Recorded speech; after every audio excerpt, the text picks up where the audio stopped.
Is this your one? Do you want one? Yes, thank you. Can I have that? Okay, thanks. Good evening, everyone. Thank you for coming and attending our City Council meeting. We are meeting today, June 2nd, 2022, and we appreciate you all being here. The agenda shall go as follows. Councilmember Mike Blackham has the opening, and then he'll lead us in the Pledge of Allegiance.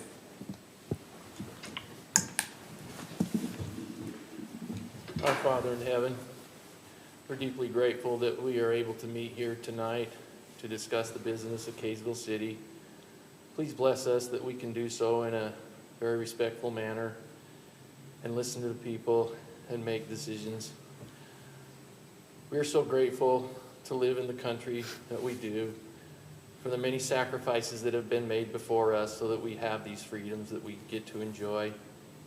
We're indeed grateful for the moisture that we have received. Please bless all those who have traveled here tonight, that they may return safely. Bless our families. And we are indeed grateful for all the things that we receive. We say these things in the name of Jesus Christ. Amen. Amen. Thank you. If you'll rise and say the Pledge of Allegiance after me. I pledge allegiance to the flag of the United States of America and to the republic for which it stands, one nation, under God, indivisible, with liberty and justice for all. Thank you, Councilmember Blackham.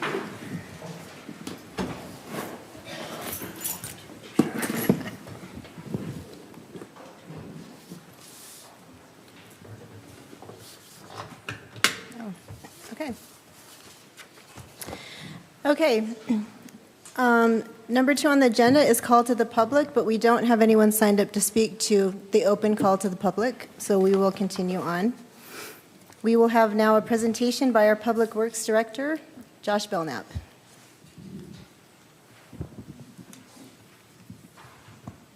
Thank you, Mayor and Council, and thanks, Melinda, for having my back with the PowerPoint. We have the opportunity each year to kind of give a summary of the previous year, work accomplished, just general information on the department. If you can go to the next slide, Melinda. So Public Works is split into 3 main departments. The first of which I think most people are the most aware of, is streets. The streets that we drive, the streets that you feel while you're driving, that we wish you couldn't feel while you were driving. There's roughly 135 miles of public streets in Kaysville. That grows each year anywhere between 1 and 4 or 5 miles with new development subdivisions going in. On those public streets, our streets crews oversee pothole repairs, patching jobs. Those are typically associated with underground utility work, water leaks, other issues that arise, sewer repairs. We often see issues with repairs done by those crews, and we'll come in after to make a more substantial repair. They oversee the 4 traffic signals in Kaysville, and in addition to that, pedestrian signal on 200 north at the rail trail, the Hawk signal. Traffic calming keeps them quite busy. Concerns that come in, questions that come in about vehicle volumes on city streets, vehicle speeds. The streets department works closely with the police department in overseeing this process and the policy that was adopted by the city in how to analyze and look at these concerns. We've got a little over 2,000 street signs that this department oversees: installation of new signs, repairs, curb and street painting, that's hydrants, school crosswalks, no parking areas, etc.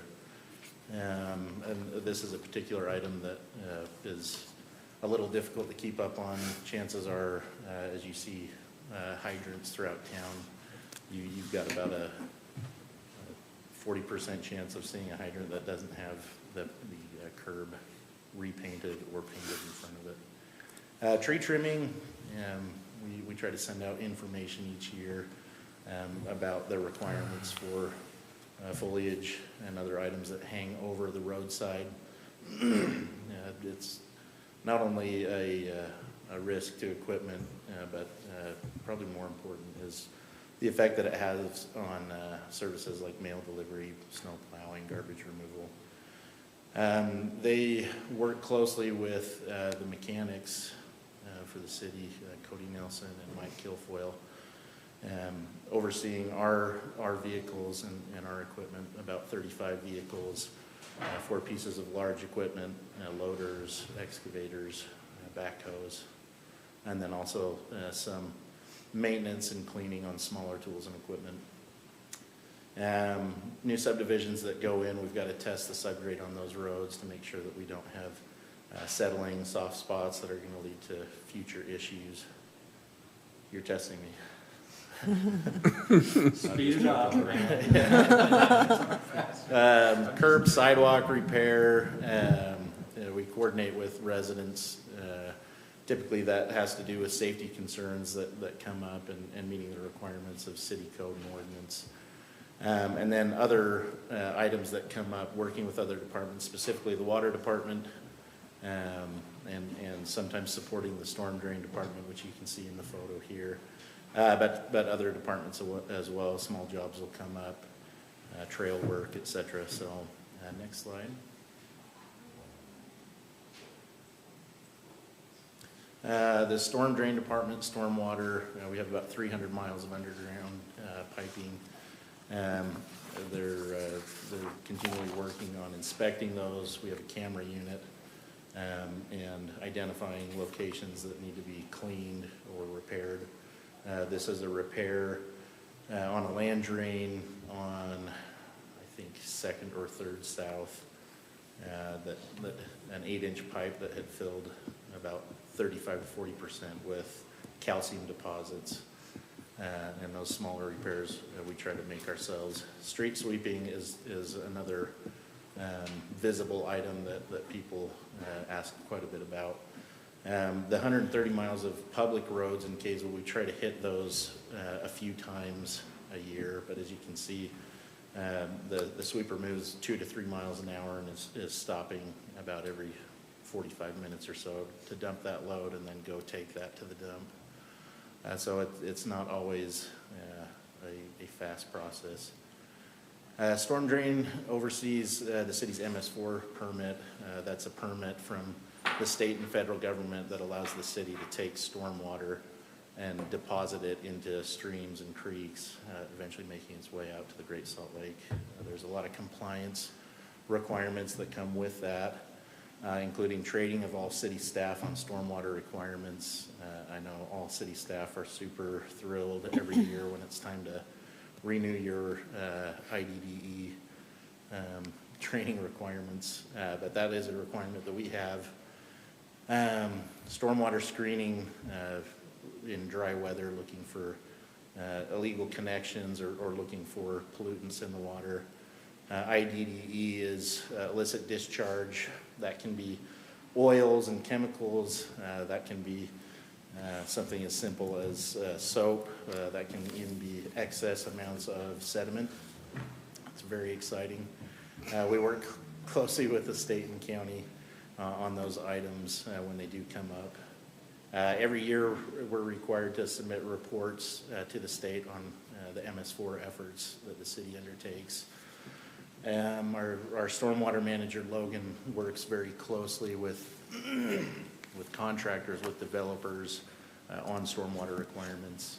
Typically those jobs require what's called a SWIP, Stormwater Pollution Prevention Plan, to be submitted that states what is being done to actively prevent an issue where you'd have pollution entering one of these waterways.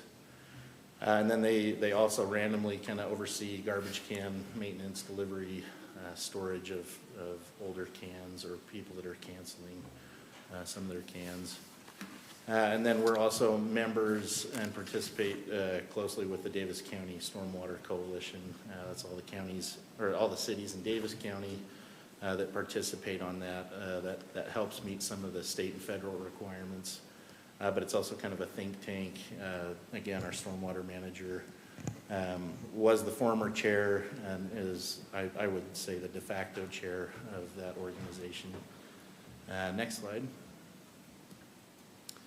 The water department is in charge of about 160 miles of underground piping, maintenance and repairs on that. You can see here a picture of the leak on, I think, 400 East. It was about a 12 or 13 hour repair.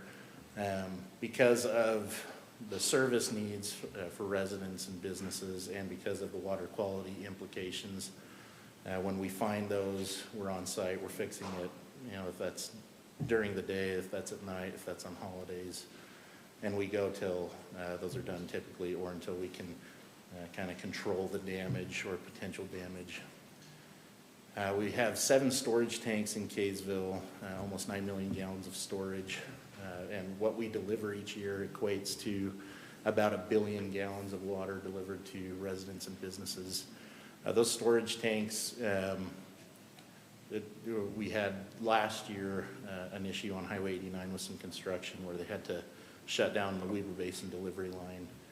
And depending on what usage looks like, if people are holding off, you could maybe have 3, possibly 4 days worth of storage on the shorter end like we saw this last time. 2 days of storage, which is kind of worrisome. A lot of appurtenances, valves, hydrants, 9,000 customers roughly of the Kaysville Water Department. Water Department was established in 1868, tasked with delivering high quality water, and that's still the goal of that department. We have monitoring stations throughout town where we're looking at chlorine levels. That's a requirement from the EPA to have minimum disinfectant levels in the water. We utilize chlorine. We have 2 large pump houses that we operate here in Kaysville, soon to be a 3rd to add some redundancy. Backflow assemblies in Kaysville, as many people are aware. We don't allow drinking water to be used to hook to your sprinklers to use for irrigation. In very few cases, depending on if it's a business with a very small square footage of landscaping, or some subdivisions east of Highway 89 where there is no irrigation available, it requires what's called a backflow assembly or a backflow device to protect the water quality. And then just overall requirements within water for compliance. Those requirements become more stringent and taxing on an annual basis. It's not necessarily a bad thing, but a lot of reporting, training, looking at water quality sampling, cleaning out lines through flushing hydrants, etc. So, next slide. Engineering and inspection is a little bit smaller than the 3 main departments in Public Works, but still nonetheless important. They oversee plan review, new developments come in, looking at city utility requirements on proposed developments. They're also looking at the actual construction of that infrastructure, making sure that it meets our requirements, it meets code. Anytime you're seeing somebody cut into the street, whether it's to make a repair, make new connections, we're watching those closely, and then also coordinating on city projects. They're also working closely on design and coordination on our future projects and also current projects. Working with other departments, especially Dexter, the city engineer, who you can see there, his shining face. I stole that off the internet, so.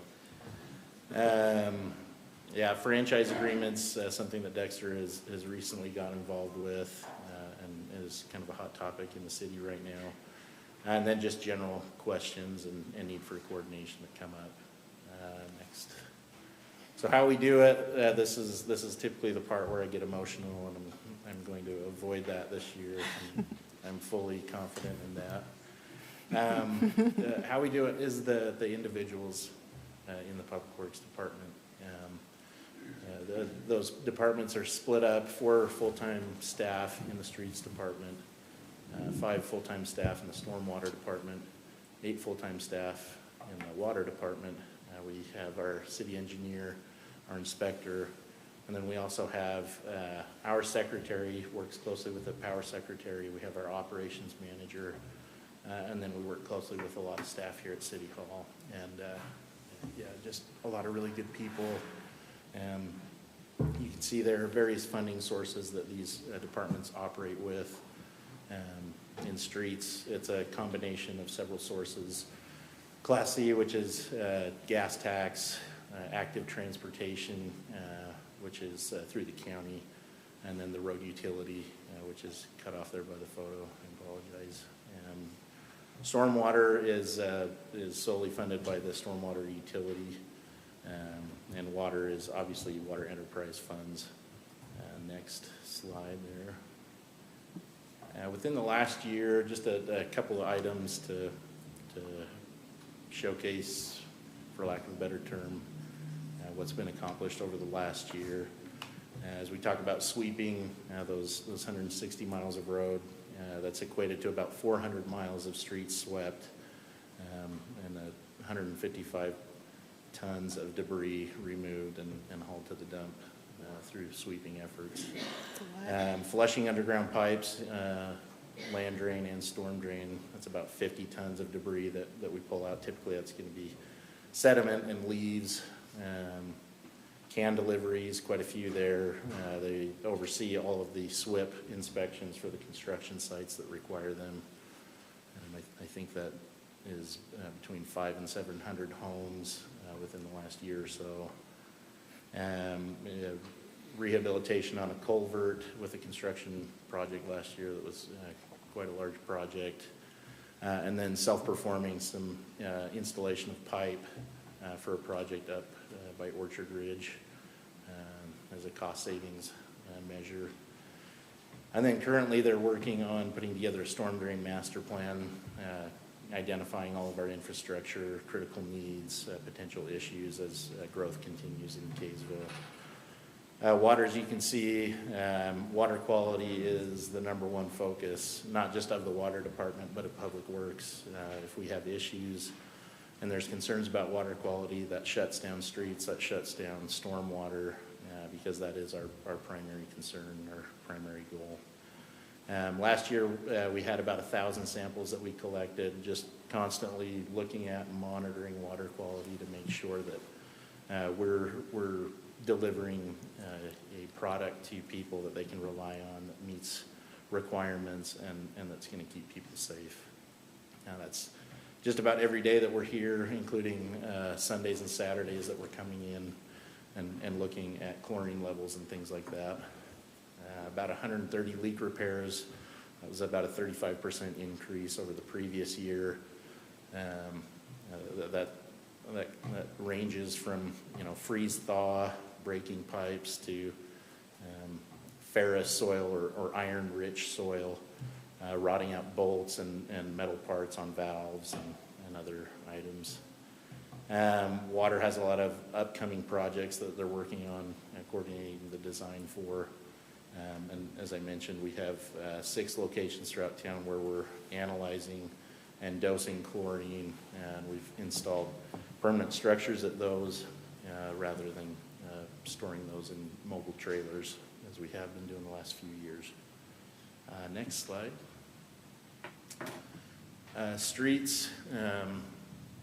Last year, like I said, we ranged between 1 and 5 new miles of public streets added through development. Last year was 1.5 roughly. City projects or city crews working on about 1,100 feet of sidewalk repairs.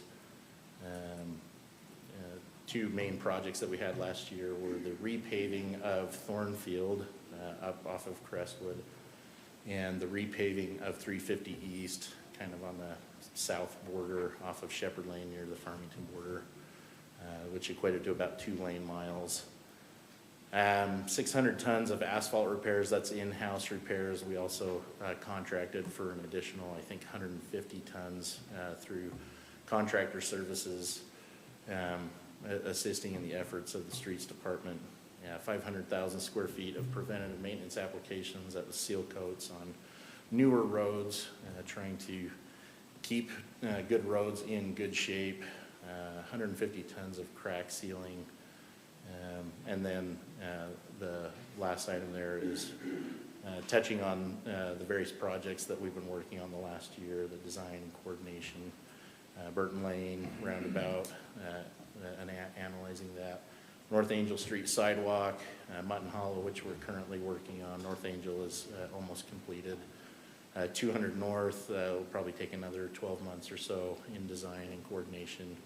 And the connector road that we've been working on for about 3 years, continuing work on that project. Next slide. After hours work makes up a lot of what we do in public works. Of those 130 leaks, about 25 of those were after hours. 400 hours of plowing, that's kind of a light winter. 2 rescued duck families from storm drains, which I got to do one myself with one of my neighbors. And then he talked about it in a church talk, so it was even better. So. Yeah. 3 accident cleanups, sweeping streets, and illicit discharge concerns there. 1 illicit discharge reported that we responded to, and then just regular operations. Flushing hydrants is a visible thing that a lot of people have questions about, and really regardless of the situation, we'll continue to do those things. West Davis corridor coordination has been a big part of our life the last 2.5 years, but that's continued to be the case this last year. And the connector road project, as we near the point where we're able to see that in the near future coming to fruition. So next slide. Some of the challenges that we have, we're not unique in any of these. Staffing this last year is probably been the most unique in this regard. We pride ourselves on having a really great group of people, but between some retirement and other things, we saw a 25% turnover in the department last year. We're fortunate in that Kaysville has the ability to attract people here fairly well compared to other cities. So while we don't ever want to see people moving on to greener pastures, when we've had those issues, we've been able to bring in great people to replace them. We feel fortunate with that. Aging infrastructure is probably the thing that stresses us the most, especially in the old part of town here, east and west of Main Street. It's a huge focus for us, both now and as we look long range there. Aging equipment, last year, we made some significant progress there. Average age of some of our heavy fleet dump trucks and some other pieces of equipment, able to see those moving out as we start to spend massive amounts of money on equipment to try and get it to work. Still doesn't work, and then you're losing the opportunity costs of things like snow plowing taking longer and water leaks taking longer. Supply chain issues, I feel like this is kind of a cliche thing to talk about, but we're really just in the last 7 months or so, we're really starting to see that hit us. Again, other departments in the city are feeling that as well, but inflation, we'll be talking about some concerns with that later in this meeting, but prices on items going up anywhere from 10 to darn near 100% on some of the things that we purchase on a regular basis. Contractor availability, there's just so much work available, whether it's federal funding or just in general an increased focus on infrastructure, on roads and things like that. fighting for contractor availability has been quite difficult the last 2 years, especially. As I mentioned before, regulations change on a yearly basis, if not more frequently. And keeping up with those, keeping aware and making sure that we're continuing to be compliant and doing everything that we can is a challenge. But like I said, it's not necessarily a bad thing. We want to do everything that we can. Keeping up with growth in Kaysville, the Wasatch Front in general, and then changes in industry, best practices, whether that's streets, water, etc. Trying to stay aware of things that are changing and evolving. So I think that's the last slide. So yeah, any questions? That's Public Works the last year. I guess before we take questions, again, just can't say enough good about the people in that department. Anything good that comes from Public Works is 100% the product of those people, the time that they take away from their families, in personal time, after hours, on holidays. Just phenomenal human beings, and the city in general, the other people that we work with. So yeah, anyway, sorry, questions? Oh, go ahead, Yeah, Councilmember no, Oaks. Thank you. Just a comment. I think your folks have done a superb job, although I got behind that sweeper today and was not happy. They need to go a little faster than the 2 miles an hour. Yeah. But no, just thanks. I agree with you. Thank you. Councilmember Jackson. Yeah, I have a question. So, considering the older part of town, east side over here, there are a lot of issues, from sidewalks to piping and whatnot. A lot of elderly folks in my neighborhood, and I've seen a lot of folks have accidents, tripping over sidewalks, and a lot of active people in our community. Right. And so as far as repairing sidewalks, what does that look like, and are you increasing that? Are you seeing more demand as far as the public calling in, and just a little more input on that? I don't think we've seen demand necessarily increase, but obviously as things age and deteriorate, the volume of issues obviously increases. In terms of sidewalks, Kaysville, the ordinance states that sidewalks, whether it's clearing snow, repair of cracks or heaving or settling, is the responsibility of the adjacent property owner. But in an attempt to kind of quell some of those safety concerns, trip hazards, et cetera, for ADA accessibility, we participate up to 50% on those costs.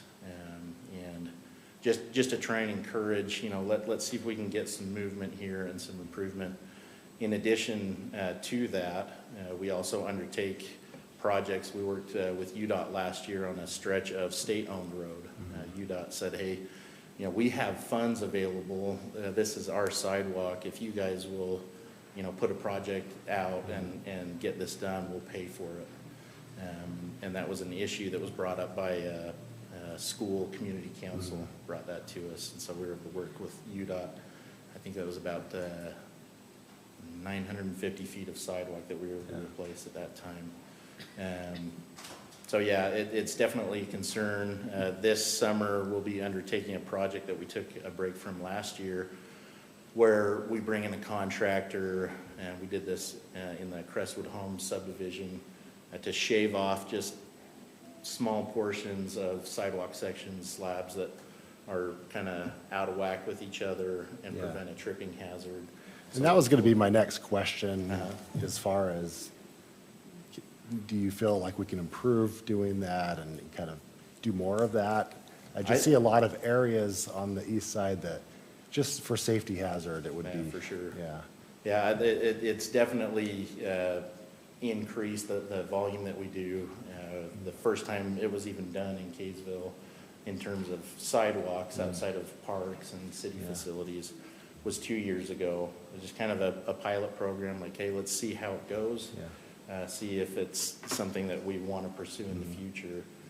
So I think that year we spent $20,000 just on shaving down little tripping hazards. Over in Mutton Hollow area or? This was Crestwood Homes, just east of Fairfield and north of Crestwood Road. And so we'll continue that project this year.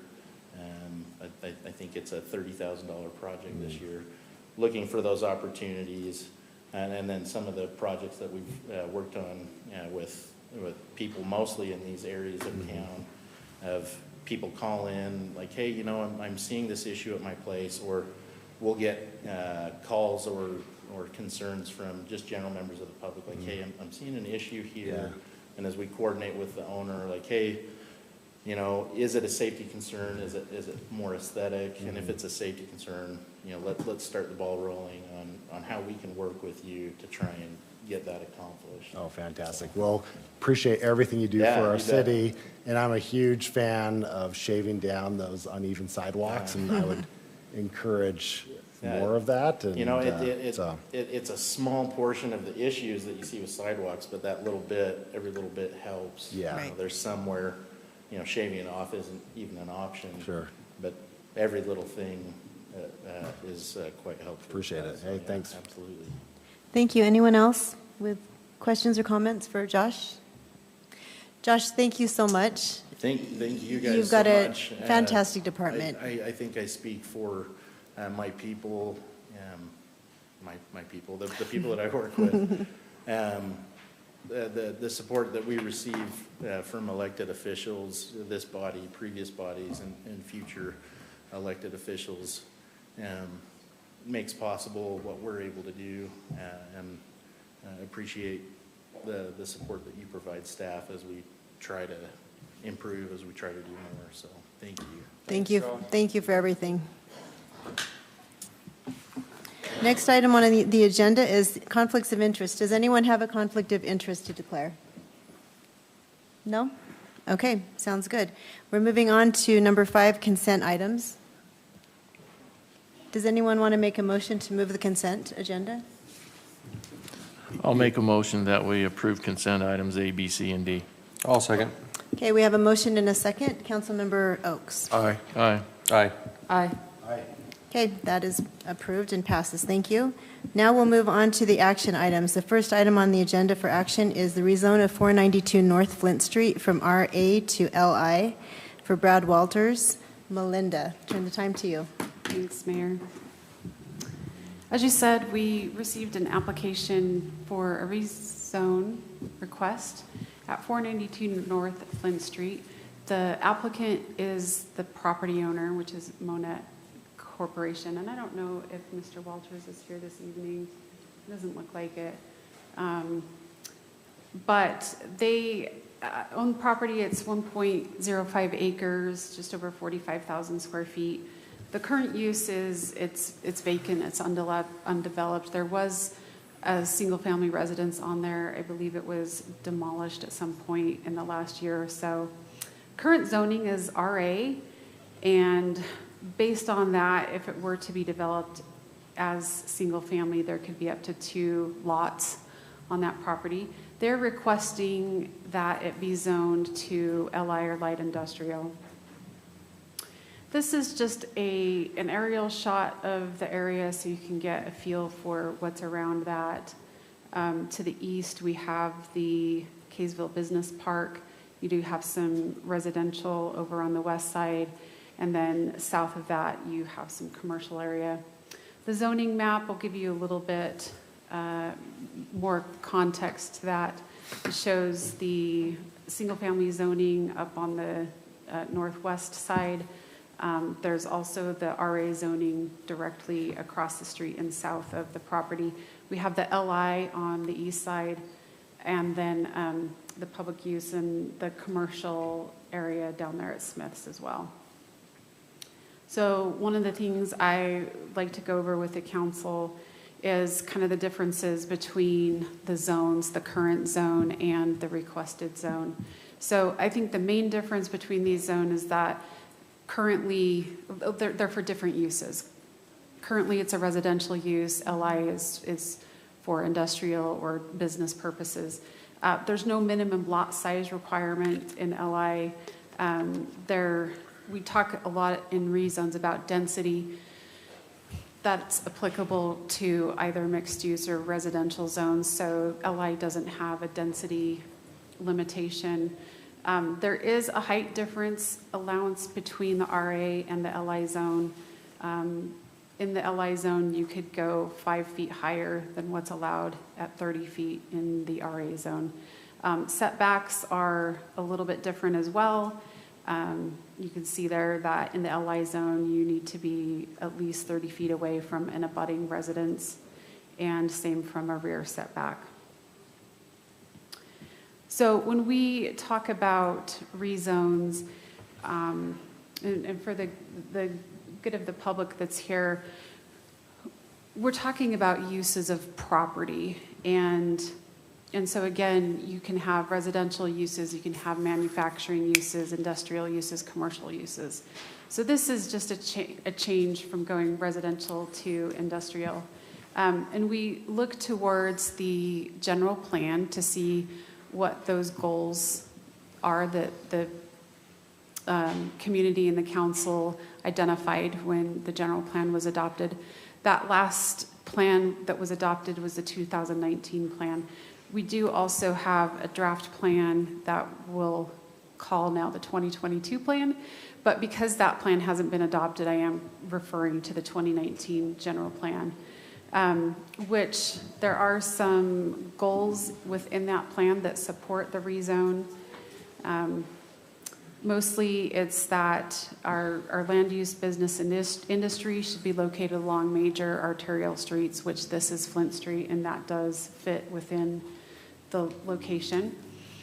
As part of any rezone process, state law requires us to mail out public hearing notices and hold at least one public hearing on the item. We do that at the Planning Commission level. So we did mail out 22 notices. State code requires us to do that within 300 feet radius, but Kaysville goes above and beyond. Our code states we have to do 500 feet.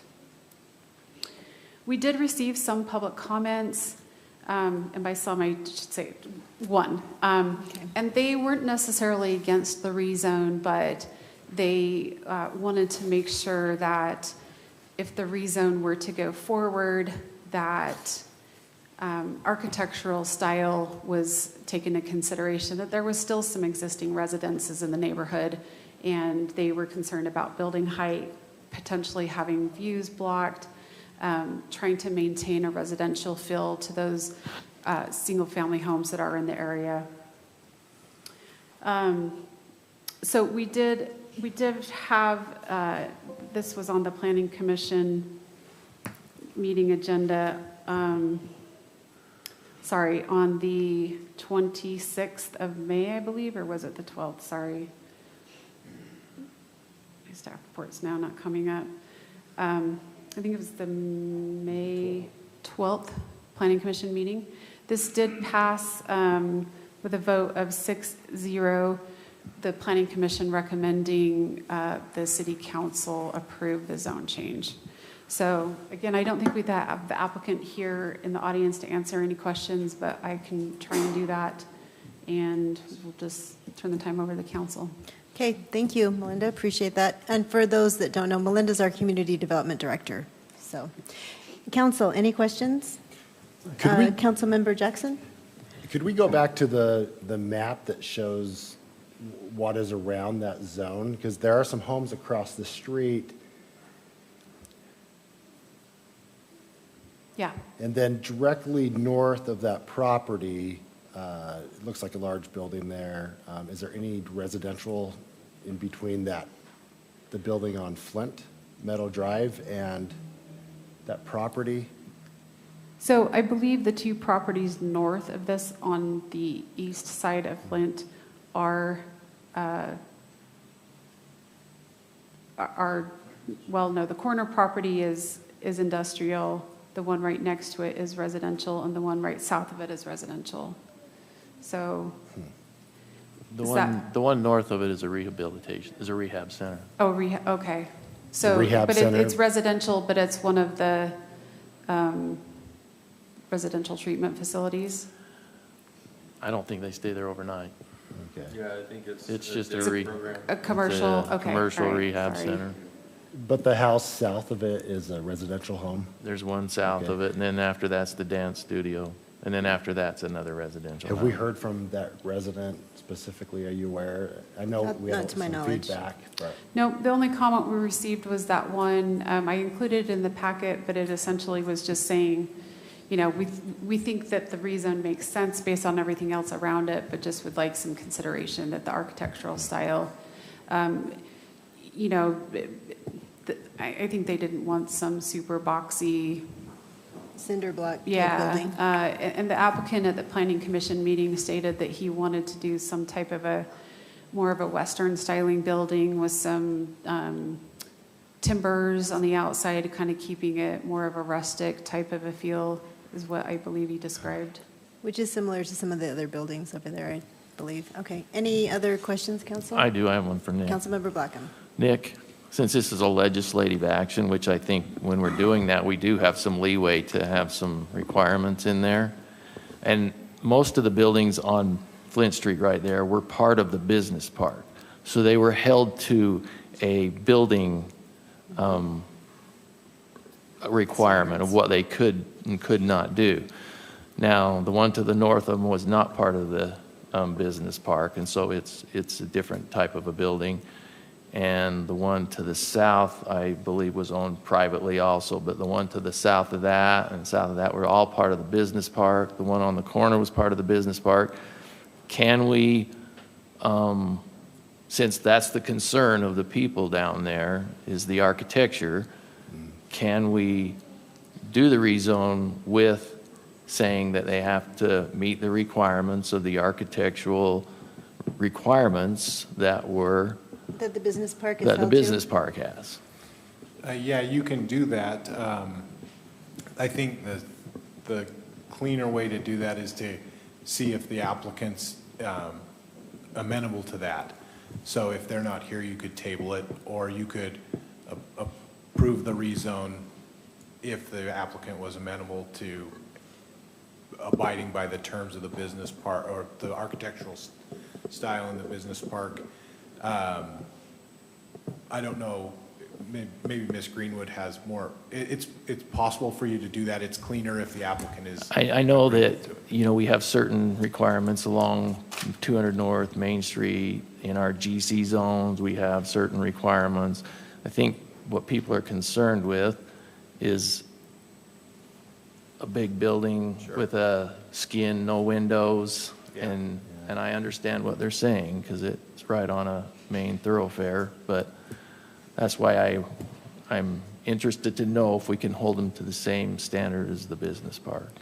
Yeah, I mean, if you want to do that, this is the point to do that, Yeah. because once you approve the rezone, you can't do that. You can't do that. And, yeah. and since this is a legislative act, I think we do have leeway to do those things. Yeah, I think the applicant would, if the applicant may not want to abide by those, and so the applicant may say, if you're going to make me, I don't anticipate this happening, but if you're going to make me abide by those terms, I'll withdraw my application. I'd rather not have the rezone if I have to follow those guidelines. So I don't know if Ms. Greenwood has input on what they're willing to do, but you could table it or you could approve a rezone subject to them.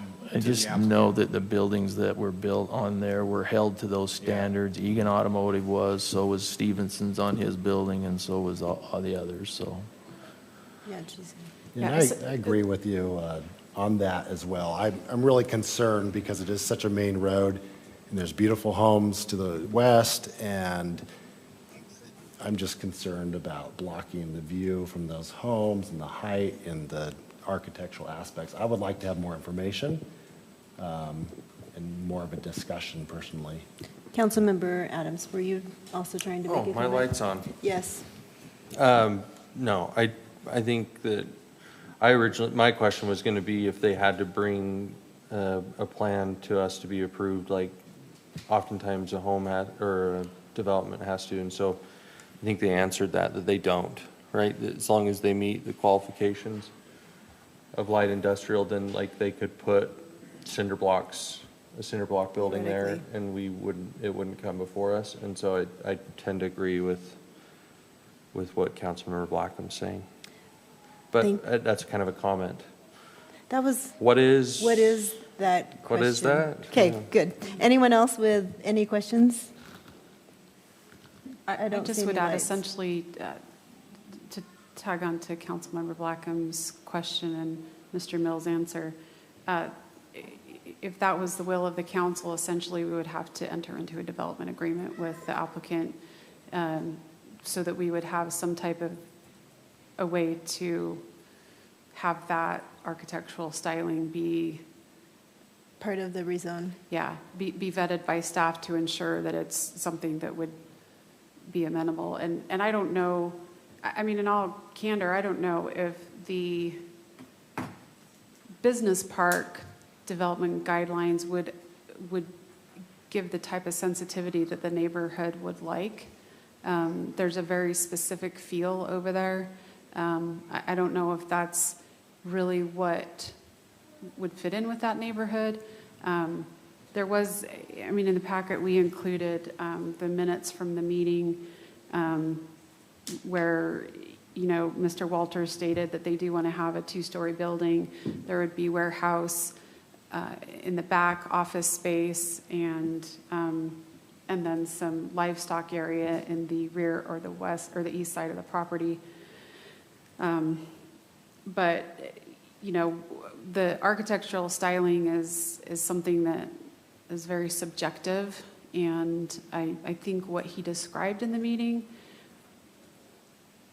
felt nice, but I don't know, you know, I mean, without having some type of a concept rendering or anything, I don't know how we could really. Well, I think our curtain ordinance right now in our GC and CC zone says that it's going to be block rock, brick, or stucco or something like that. It has to be a certain amount. I know we've been criticized because we haven't required enough open windows on major streets and broken up the architecture. And I think that's what the neighbors are concerned about. And I think that we should actually look at that, if, you know, because I don't want to just say it's okay to change the zone and then get a 35-foot block wall with no windows or openings or architecture on Flint Street. And I'm just trying to protect what we're doing here. Thank you, Councilmember Blackham. Any other questions? I'll have a question, one question. Okay, Councilmember Adams? Is your light, you gotta get your thing out Sorry, just in Abby, case your light comes on? I can't see your mic. Thank you. Don't want to miss anyone. Okay. So would it be appropriate then to table it and encourage them to come back with a development agreement? Or I'm trying to figure out what an appropriate motion would be. Yeah, I think that would be the motion that would probably be the cleanest, is to table it and ask that they come back with a conceptual drawing or a development agreement that would allow Ms. Greenwood the chance to have a couple of weeks to put together something and to negotiate that with the applicant. Do you feel comfortable with that, Ms. Greenwood? It's the council's will, yes. I'll make a Wait, motion. okay, before your motion. Oh, sorry. So just point of order, we would normally have public comment, but we have no one signed up to speak. So go for it. Did you have a question? I'll make a motion that we table the action item A, rezone of 492 North Flint Street from RA to LI, specifically saying that we encourage Mr. Walters to meet and, or Monarch Corporation to meet and come to us with a development agreement that shows, what do you think, concept on the architecture? I'd second that. Okay, we have a motion and a second to table this item. Councilmember Blackham. Aye. Aye. Aye. Aye. Aye. Okay, that was unanimous, so that will be tabled. All right, thank you, everyone. Moving on to our action item B, the rezone of 602 South Angel Street from A1, from A1 to R18. with the PRUD overlay for B builders. Melinda. All right. So again, we had an application submitted by the Evelyn L. Johnson Trust and B Builders to have a 1.66 acre property rezoned. The property is located, as you said, at 602 South Angel Street. It's currently zoned A1 light agricultural. There is one single family dwelling on the property, and with the density allowed with the current zoning, only one residence could exist.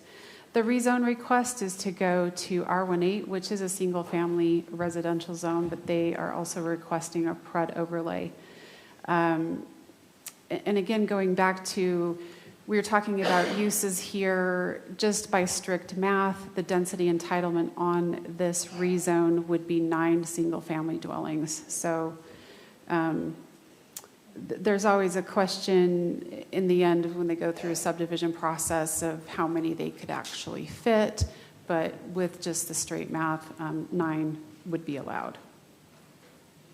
This is a kind of a neighborhood or an area resident or aerial view.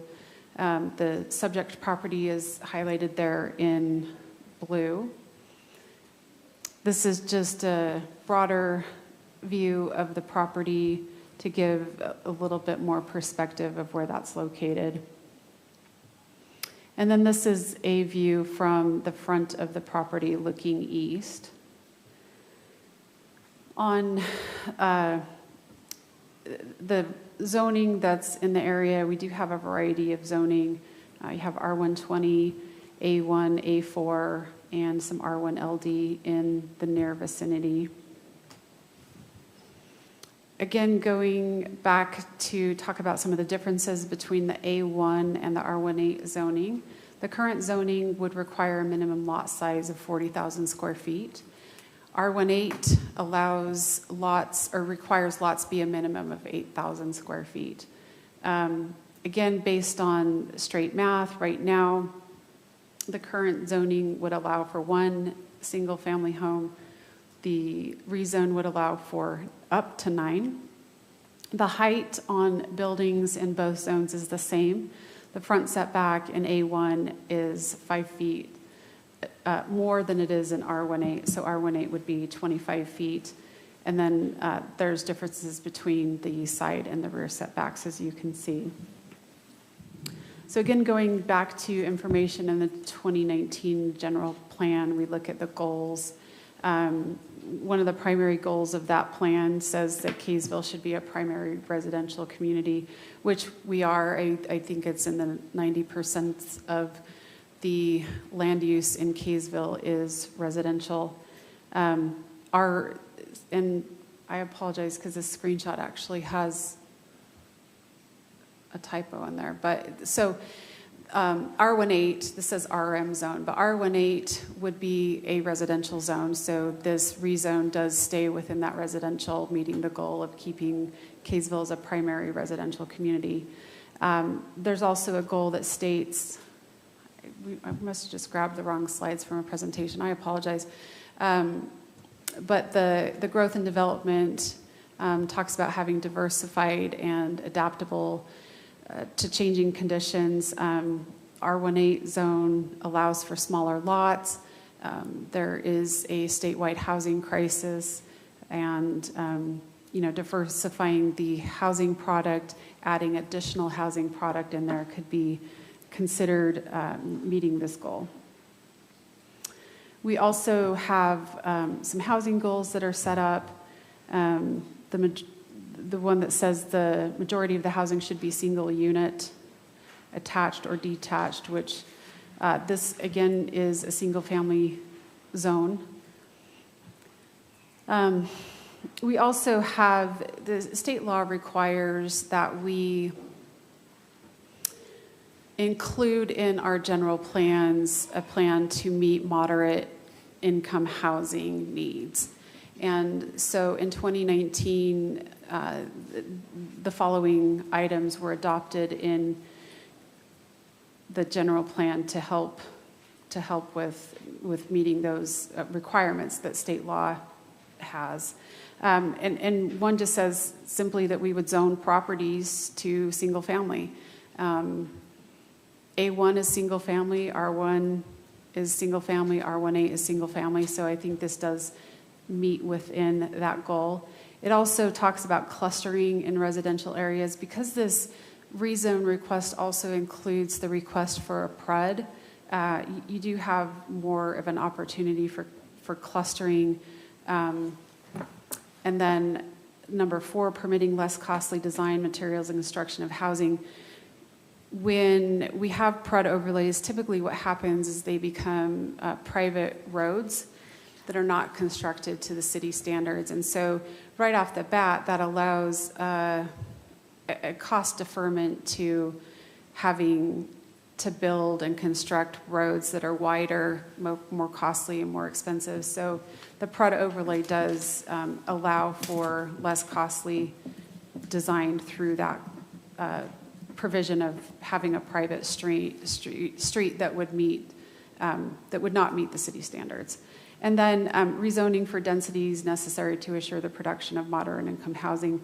I know we have had some comments that have contradicted that this would be easy to argue that this would not be a moderate income housing product. I'll leave that up to the council to decide, but I think it is reasonable to say that you have smaller lots, smaller home sizes, smaller properties. That does lend itself to a more affordable product than larger lot sizes. The applicant, with their application, did submit a concept plan that included 9 lots, and again, that's what the density entitlement would allow.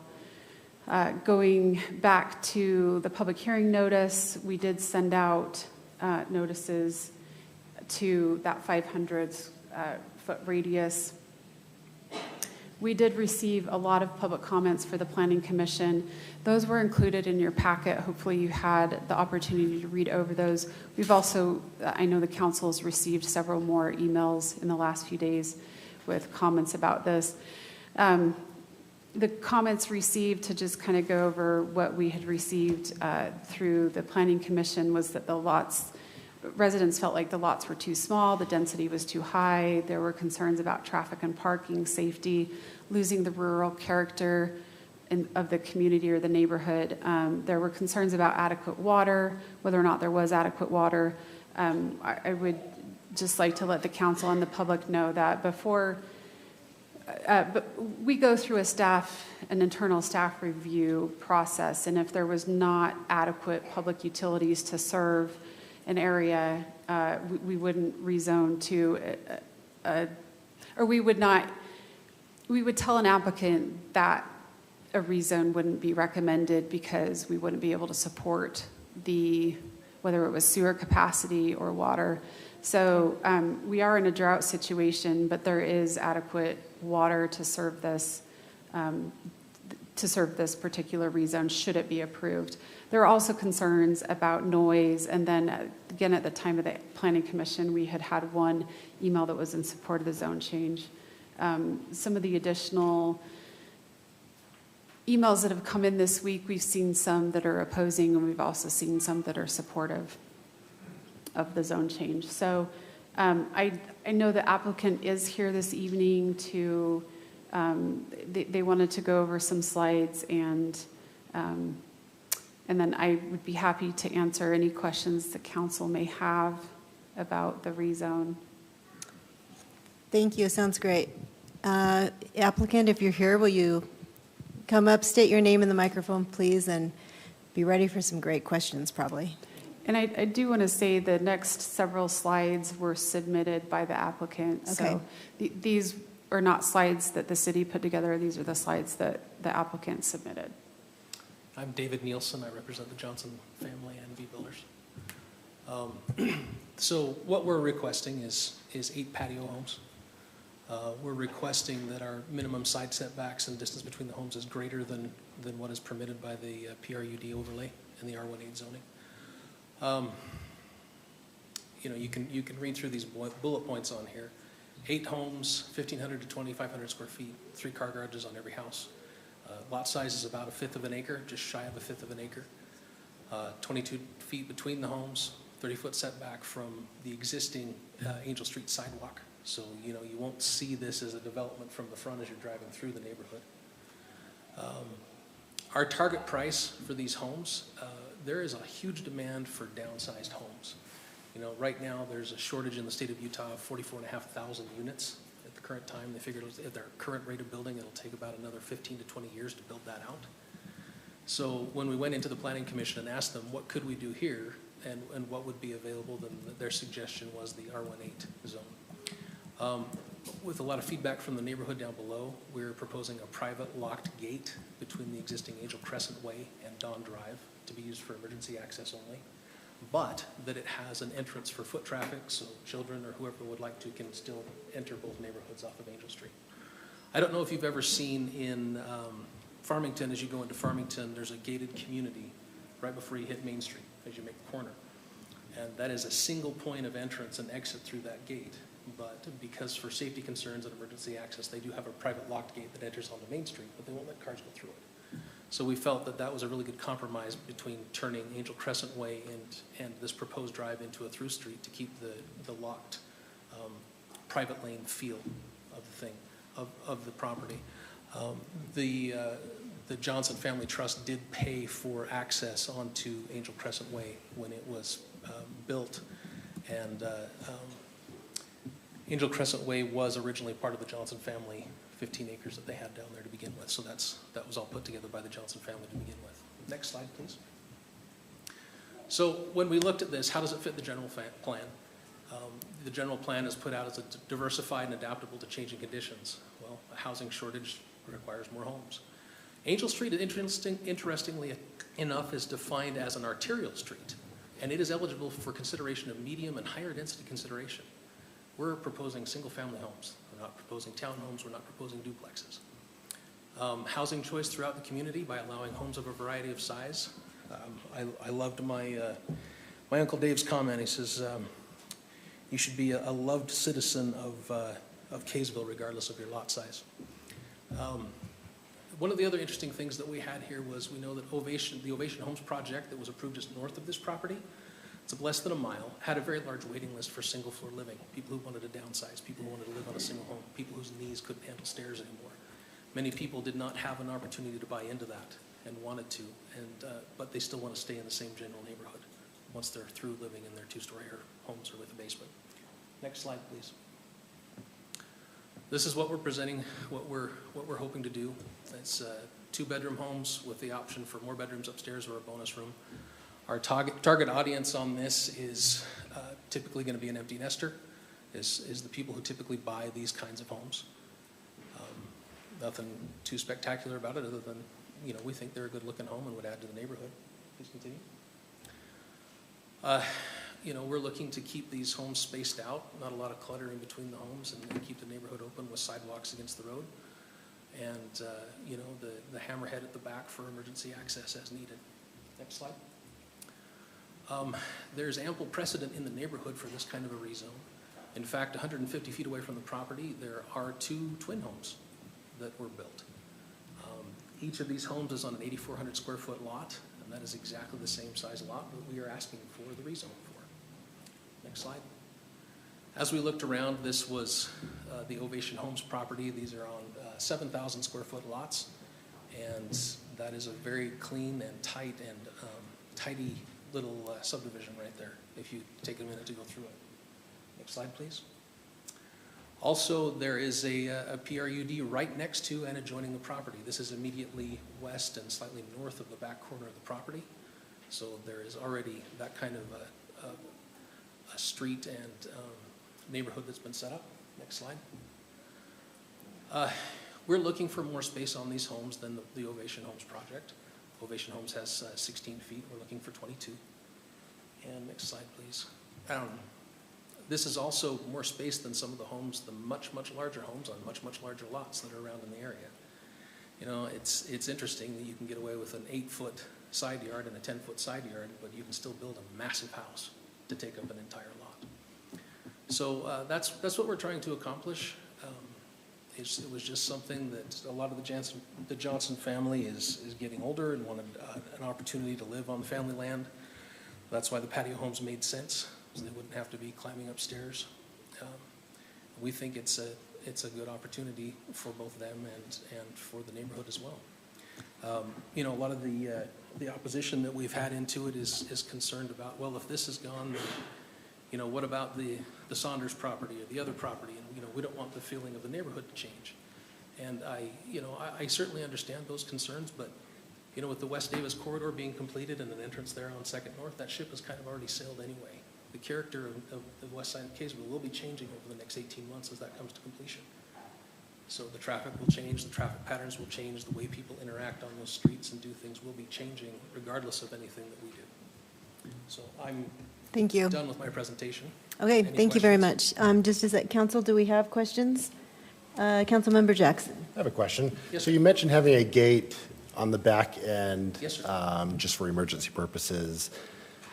A lot of those homes are newer, very nice neighborhood. Yes. What type of gate, have you considered the architectural aesthetics of how that will look to the neighbors?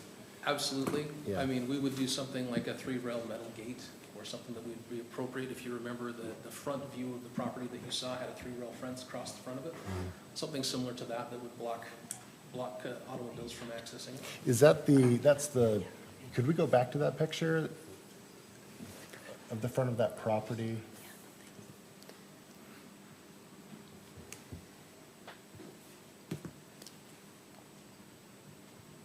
Right here.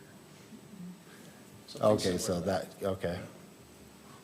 And then what about, has there been any discussion about more foliage or trees, like between the homes in Angel or the homes in the other already what established homes? With what we'd like to do, I don't want to pull any of those trees off the front. We'd like to keep those. That pine tree will have to go.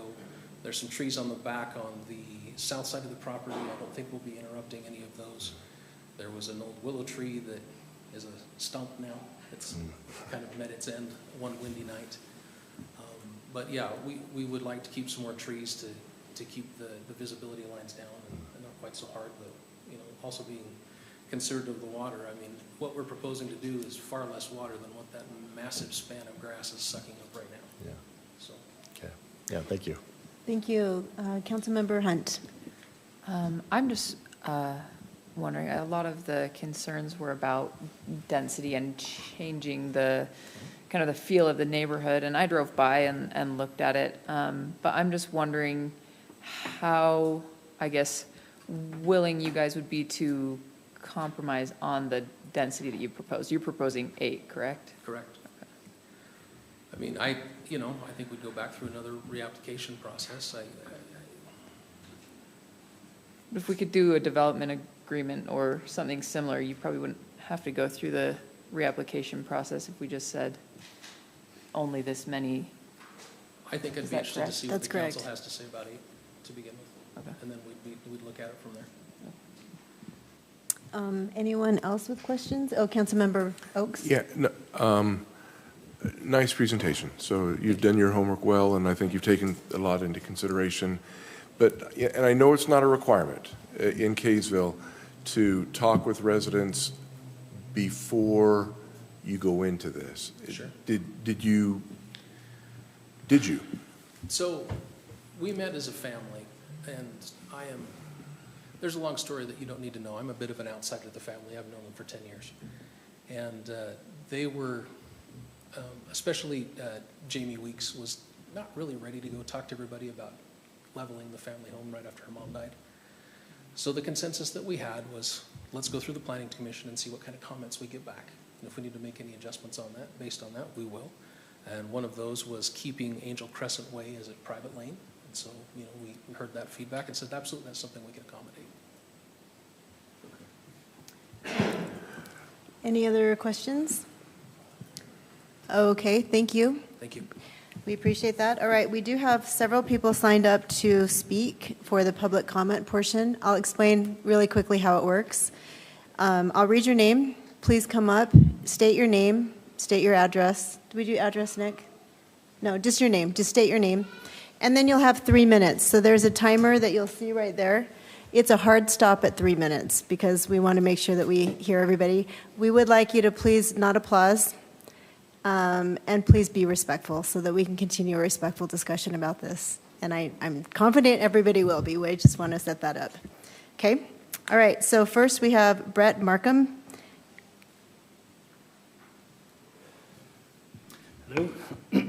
My name is Brett Markham. Thanks for taking the time. I'm sure Kaysville Public Service is underappreciated, so I appreciate you taking the time tonight. Before anything else, I wanted to first thank and tell the Johnson family that I love them. We bought our property from Evelyn, and regardless of what happens tonight, like, we love the Johnson family for sure. I did want to say that I've lived in Kaysville for 40 years. My whole entire life. My property is immediately west of this property in question. I think that's important to know, and like you said, you may not require all of us to state our address, but in today's world, it's very easy for both sides. The Johnson family has a ton of family here. One of the families on our street that's opposed to it's actually a social media influencer. So it's very easy for both of us to be like, hey, everyone in the world, send us your email. So I would actually encourage those to let you know where we live so that you understand your constituents, how they feel, who are most affected by this. I am opposed to this. There's a couple things I wanted to mention quickly. In the planning meeting, one of the things that was mentioned was that Angel and Second North were both considered arterial roads. I guess I don't know exactly how they're defining that, but I'm pretty sure that Angel and Second North are actually in different categories. The reason that's important is because there's no R18 developments in West Kaysville that are directly off of Angel. There's 2 out in West Kaysville that are only off of Second North, which is classified as a larger road than Angel Crest Road is, and I think that's important. The other reason I think that's important is because it does set somewhat of a precedent. When the Planning Commission took this vote, they said, oh, it doesn't really set any kind of precedent, but then they pulled up the map right before they voted. And so obviously that would come into consideration. The Johnson family has mentioned many times that change does change, that happens, and they were sad when back in the day when it went down to, I believe it was 5 acre, the vote was between 5 and 1 acre, and it went to 1.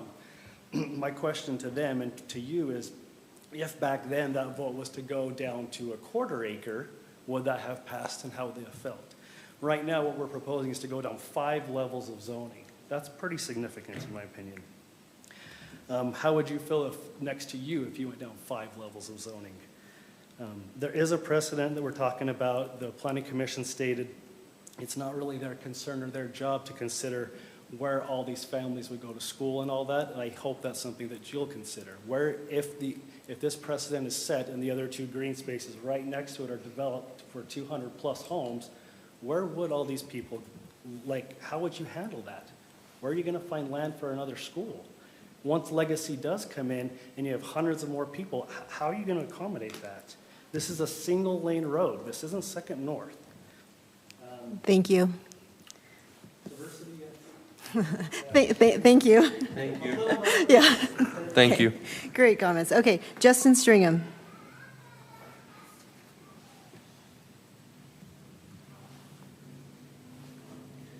Justin Stringham. Thank you very much for giving me the opportunity. I appreciate everything that you guys are doing. I know that this is above and beyond what you do day to day, right, and your families. I moved to Kaysville 4 years ago from Atlanta, Georgia. It was extremely difficult to go from an area with wide open spaces, sense of community, to move back to Utah where it's just really difficult to find a piece of property where you could really have that sense of space and community kind of combined together. May 9th, 2018, I drove by my home, and I could feel the sense of this is where I want to raise my family. I share that from a perspective of anybody coming into the area, anybody that lives in this area, they have a general sense that there was a plan put together when Kaysville was set up and when West Kaysville was set aside. In the business world, radical change requires planning. And I had a chance from the last meeting to this meeting, get a chance to peruse the plan. And I believe that historically, you guys have done a fantastic job doing planning. And I would reference the survey that was done to give a general sense of what the community felt like and what they wanted when new land came up for development. And I would ask that you keep that in mind, because right now to the community, which if you turn to the group, if I were to ask how many oppose this event right now, how many hands are going to go up? And this doesn't represent the community. This represents the people that could find time at the last minute to show up. So I ask you to keep that in mind. I ask you, if this is radical change and the community feels that way, reject this request, do it right, do planning, get a sense of what the community is looking for, and make a good decision on how to meet the other goals of the city plan in the appropriate spaces. So with that, I'll leave it to the group. Thank you. Thank you. Thank you. Bill Morrison? Is it Bill? Yeah. I'm Bill. Okay. Can I have some mercy and take Bill's spot? He had to go. Oh, yes. Thank That's you. okay. That's. I'm Alicia Lambert. I wish I had that slide that shows the area, the view out area. I am actually opposed to this. I am not opposed to the Johnsons. I am opposed to this, number one, because children need sidewalks on both sides of suburbia, and that is what we live in. I'm opposed to this because I'm worried about the precedent that has already been set. And I believe that it was Kathy Law Johnson from our Planning Commission meeting last time. She's the one that actually really kind of broke through some barriers for me. She came up and said that she has been watching for 40 years Kaysville change. Kaysville go from farming to smaller, to smaller, to smaller, and she has given up. Well, I don't know about giving up, sorry, I apologize for that, but she has succumbed to, this is the way it is. This is the growth, this is what's happening, it is. And I say that it's time to let the precedent go. It's time for a new precedent. I've done a lot of research on how much land has been reduced, and it's all right here, baby. Let me just really quickly. This is actually from the West Davis Corridor, whatever they send out. Davis County has lost 71,200 acres of farmland. This trend continued in Davis County, which lost about another 16,600 farm acres between 2002 and 2007. We are in 2022. There are other stats from the agricultural census that I don't really have time in to go into. 2 points I want to quickly bring out, that beginning in the 1970s, there has been a trend that agricultural land has been devalued, that real estate and using land as development has become more precious and more profitable than the farms that feed us. Remember, no farm, no food. And in Deseret News, in 2002, there is an article I encourage you to find. It's called Change Coming Fast to Kaysville. And John Thacker, who was the city manager for 22 years, has some quotes. And people were concerned about, they were concerned about growth back then. Thank you. Thank you.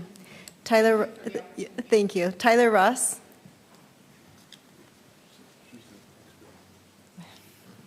Yeah. Thank you very much. Thank you, Mayor Tran. Thank you, City Council members. First and foremost, for all the work that you've done to make Kaysville what it is here today and what we know and what we love. And that's why we're all passionate. That's why we're here tonight.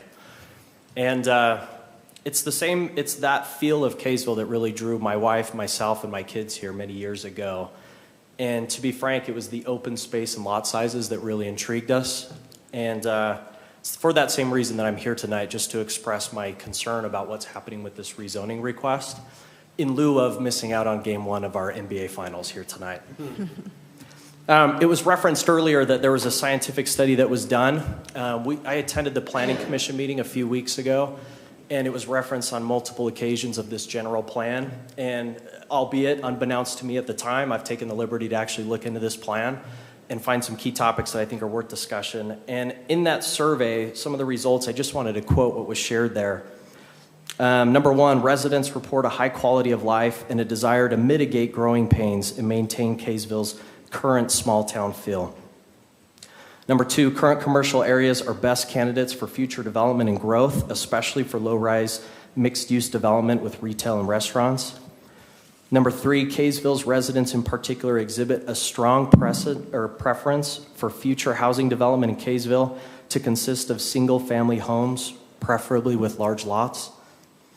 Number four, residents are satisfied with the current parks and park maintenance, and most residents frequently use city parks. Residents would like to see an increase in trails and open space.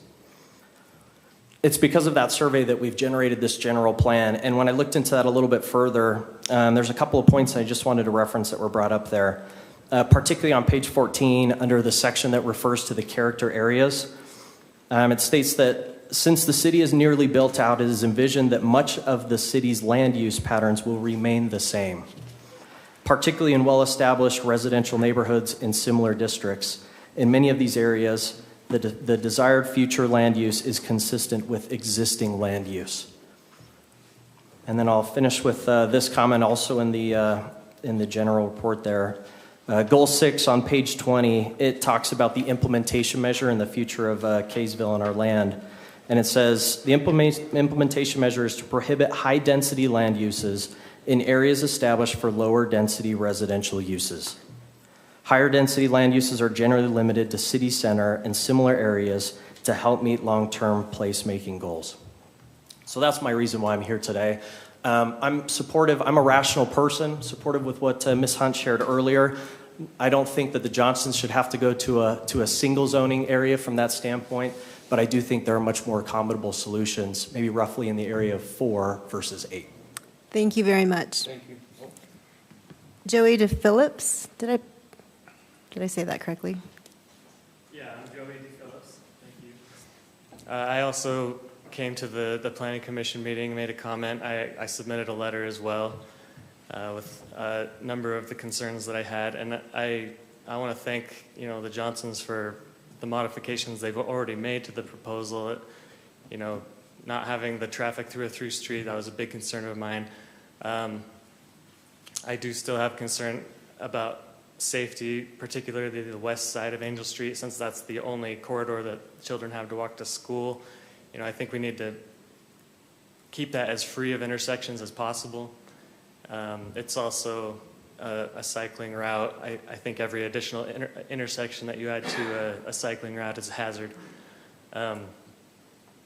The main takeaway that I had after coming to the planning meeting was that there was a great opportunity for compromise to be struck, and I didn't feel like that opportunity was taken advantage of.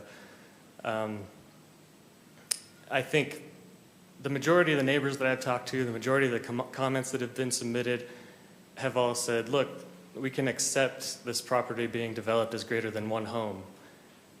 The surrounding area, is mostly half-acre lots. And then, so R120, RA, if you go south on Angel Street, there are some R1 LD, which is a little bit more dense. But it seems like a good compromise would be for, a different zone to be approved if indeed it is converted from agricultural to residential zoning. One of the concerns that I had with, the fit in the neighborhood is that, and one of the criteria for the zones that was not listed on the presentation is the minimum lot width. And we're going from, 100 feet minimum to, and all the surrounding areas are like 90 feet minimum width, and this R18 would allow 60 feet. which is a huge change. You could choose a different zone like R1 LD or R110, which would maintain a wider minimum lot width, which would allow it to blend into the neighborhood better than this would. So you could still increase the density from what it is currently and strike a better balance and a better fit. So one of the disappointments that I had with the recommendation of the Planning Commission is that they seemed to not want to talk about modifying the proposal. They just said, we're either going to say yes or no, and maybe there's procedural reasons for that, but I think you have the opportunity to find a better middle ground. Thanks. Thank you very much. Christina Castro. My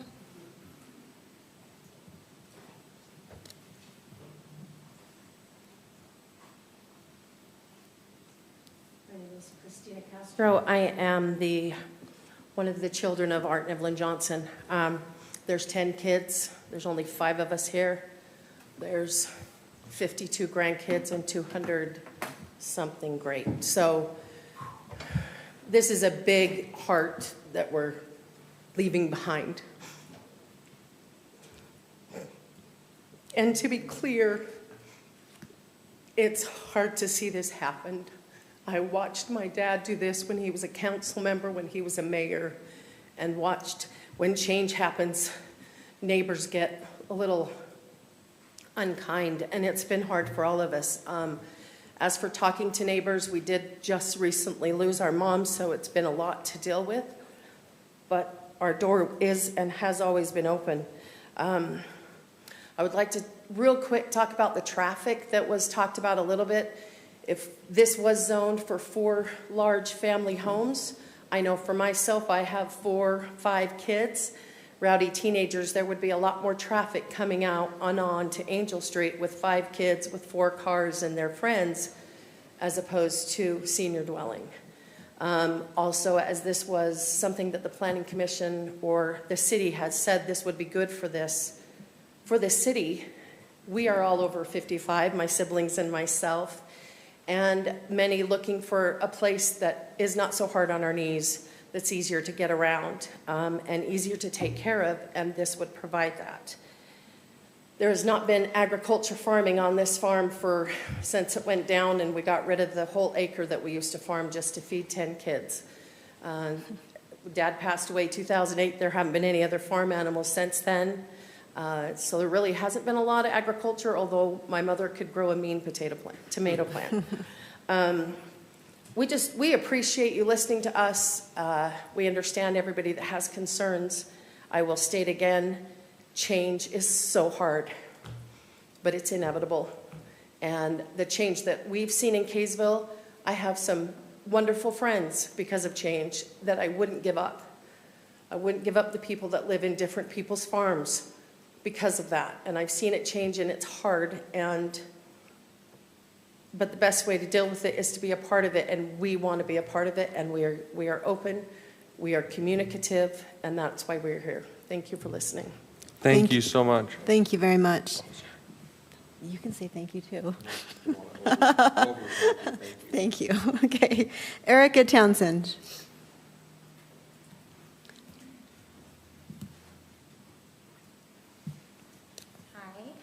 My name is Erica Townsend. My family moved here 10 years ago, almost 10 years ago, from New Jersey.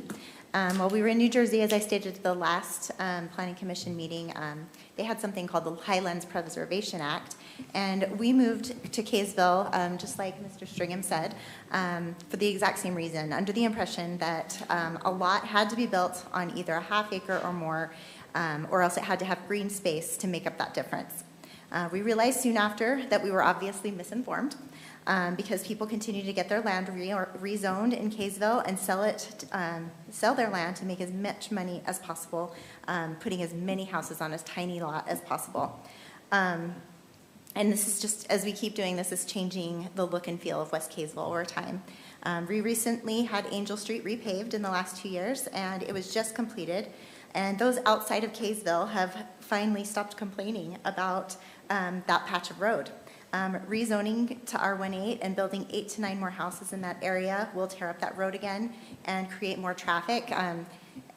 how do we control if it's going to be 55 and older? That's the thing that's concerning me. If there's no HOA and there's no green space, how are we going to control that stays 55 and older? I get the argument that if it's 55 and older, that there will be less cars, but how do we control that? Let's see. My concern is the same as with a lot of the other people that have stated.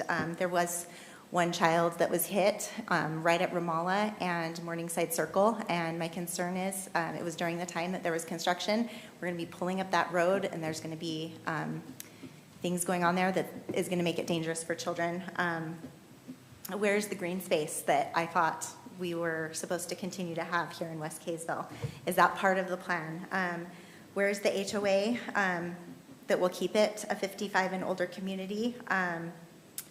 I'm not concerned necessarily about this awesome family building new houses. I think that the size of the houses are great. I'm just concerned about the amount. And I'm concerned about it setting a precedent for the future. Making exceptions and changes over time I don't want it to look like Farmington Station in the next 10 years. And so I'm worried about the precedent that it's setting as we continue to change things from one zone to the other. What are the guidelines that we're going to set for this community that they're trying to put in? 4 to 5 houses seems reasonable. So if you guys can take my thoughts into consideration, I'd really appreciate it. Thank you. Thank you. Thank you. Thank you. Dave Johnson.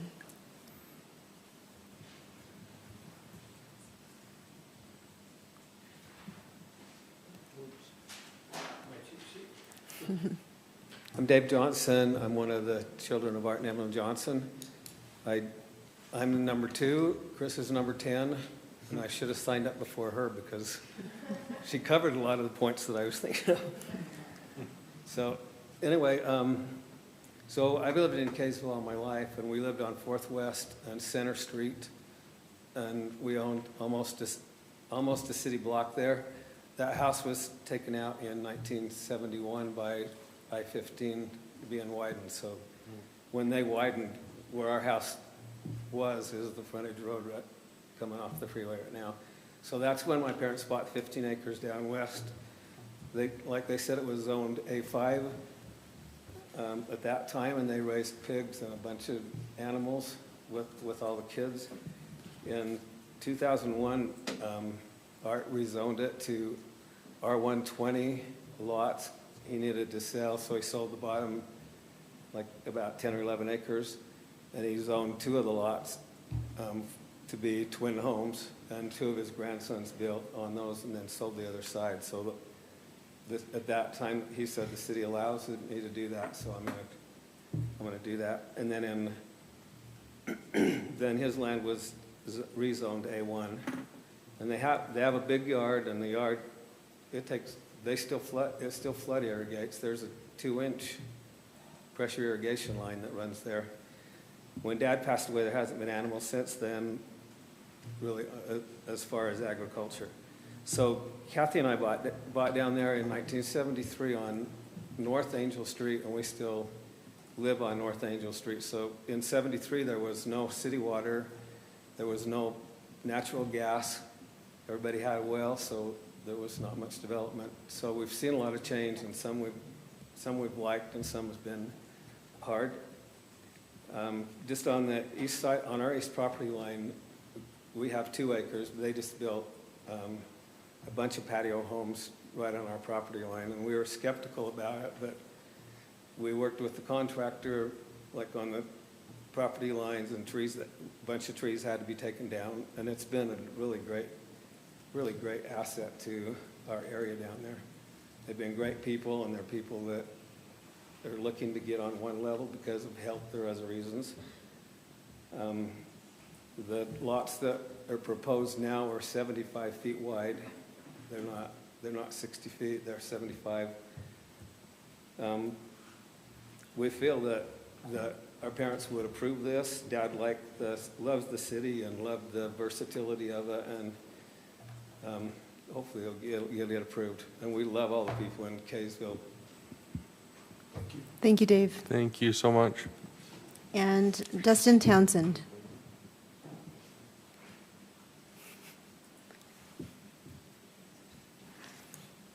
My name is Dustin Townsend.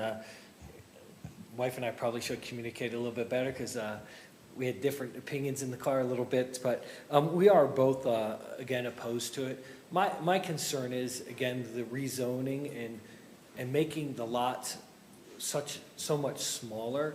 I think there is great room for compromise, and it should be more 4 to 5 lots on this particular property. Again, the concern of the tearing up of the road. You know, it's embarrassing in the past. I mean, for 8 of the 9 years that we've lived here, you know, people have questioned us. So you Sunset driving down that and previously down Angel before it was redone, and contractors come in and tear it up, and they do as minimal as they can. They do a shoddy job of repairing the work, and you feel every little bump, and that's obviously a big concern to me, not as much just with this project, but all projects. The precedent in the past for all of the neighbors on pretty much all 4 sides have been larger lot sizes. We live on Romola, and our lot size was a ½ acre when our house was built. And again, if on 2 sides there was more high-density homes, I think it would be permissible to have the smaller lots. But when you're putting such high-density homes in an area that is surrounded by on 4 sides by homes that were held to stricter restrictions, higher restrictions than what is currently here, it's a concern to me, and I feel that it lowers the property value, and more importantly, it impacts the feel of the neighborhood. My wife did mention the Highlands Preserve Act in New Jersey, where it was a flat-out 5-acre minimum, and when you wanted to divide up your farm, that was it, unless you had an existing lot, and it kept a really nice rural feel in the country areas of New Jersey where we lived, and that's why we did choose Kaysville over Farmington when we moved here, because we didn't like the tightness of it, and we didn't like the feel. Thank you for your time. Thank you so much. Thank you. We have no one else signed up to speak, so public. My name is on there. Oh, Rich. Are you Rich? Okay. So, sorry about that cross off on there. But my name's Rich Barron. Just to let you know where I live, I'm due west of this property.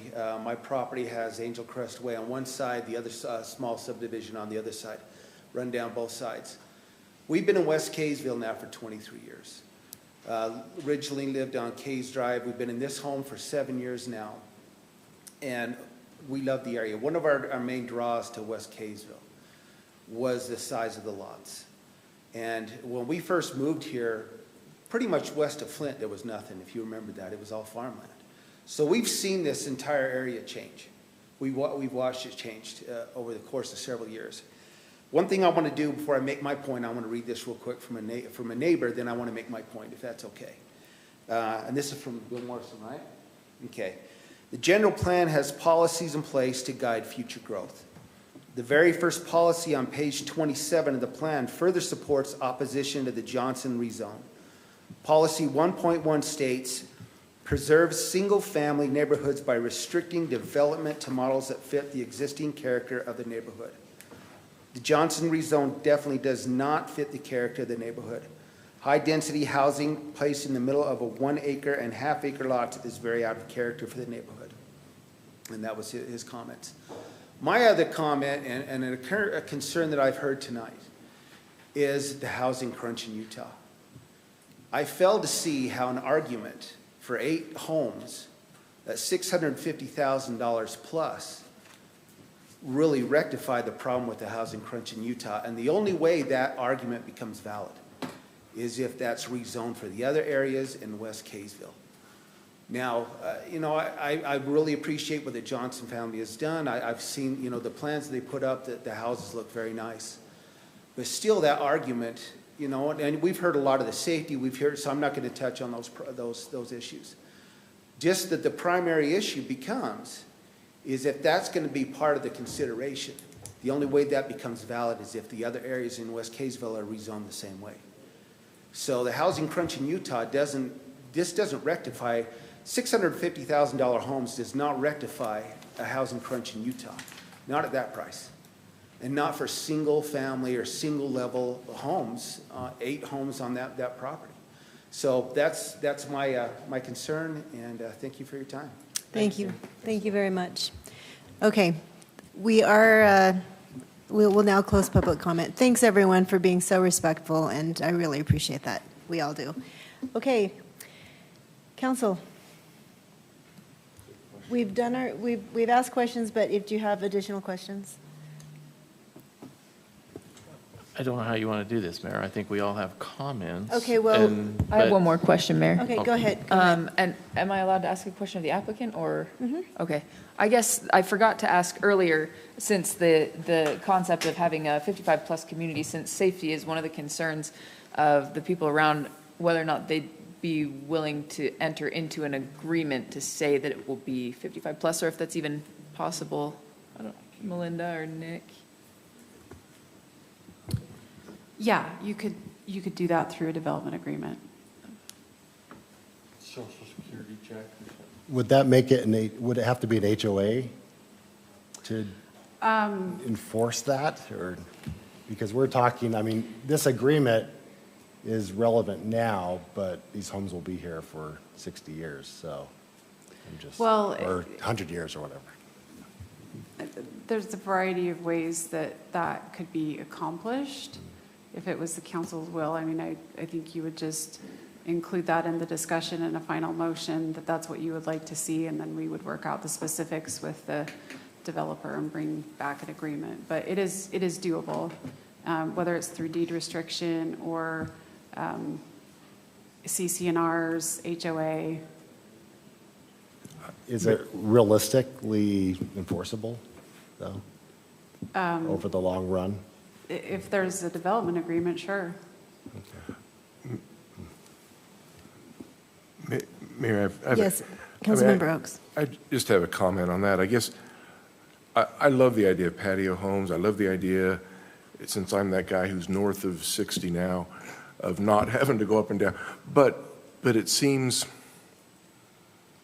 like we're tying our hands. I mean, if I'm a young family that have a couple kids, I mean, I think of my daughter who's just getting ready to, you know, she and her husband have their 4th. It's almost a perfect size house for them, and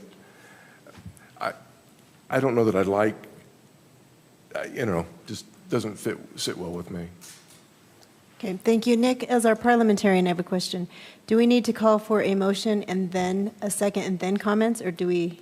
That's typically how the council's operated. That's is how that we've done it in we the past, have a right? motion, and then we'll take comments, a motion seconding, and then comments. Okay. If that's the case, I would be ready to make a motion. Okay. Because I want to get to the Councilmember- comment Okay, portion. Councilmember Blackham. At this point, based on all the emails and all the input, I would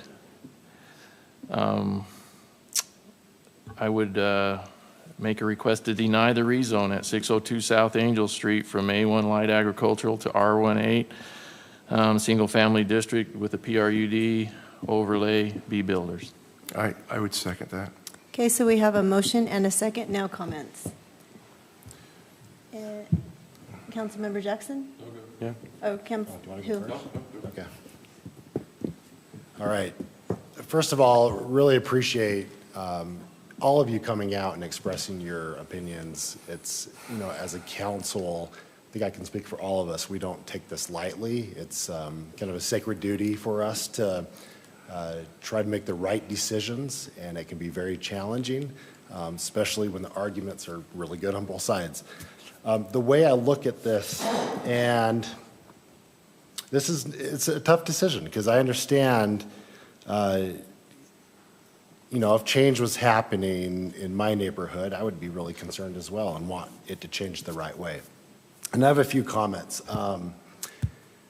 We have a significant pressure from the state and from local business and our economy to grow. and we talked about the housing crunch. It is astonishing how much we need housing.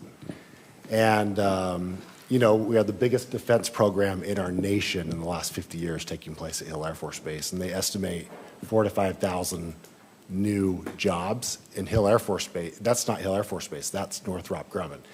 And so I look at this and I'm like, that's also what is driving up the cost, the demand. And, you know, I look around my neighborhood and to me, I've had this conversation with many of my elderly neighbors who can't walk up and down stairs anymore. And to me, it's sad that if someone lives their entire life here, if they have to move out of Kaysville just to find a home that doesn't have stairs. I do believe that we need more homes that are smaller, that are nice, that are single level. And to me, I look at this and look at the Johnson family, and you know, I take every argument seriously, and I've been really just trying to like pore over this and determine like which side should we go. And I feel like, you know, that I like the fact that the Johnsons have taken some compromises. They could build 9 homes, they're building 8. They're keeping that road private. Honestly, after looking at everything, I think this absolutely fits within the plan. And when, you know, those of us, those who have acre and half-acre properties, that's a rarity. And that I would love an acre, half-acre property myself, but realistically, I think we just need to make some adjustments so that we can keep people here in Kaysville, get our kids to buy homes. And yeah, they're going to be $600,000 homes, but if we don't make changes, essentially what's happening is only $1 million plus people who can afford $1 million, $2 million homes will be in your neighborhood, and all of your neighbors will be those neighbors. And I just think that for a healthy community, we need diversity, and we need housing for elderly, and we need housing for young couples.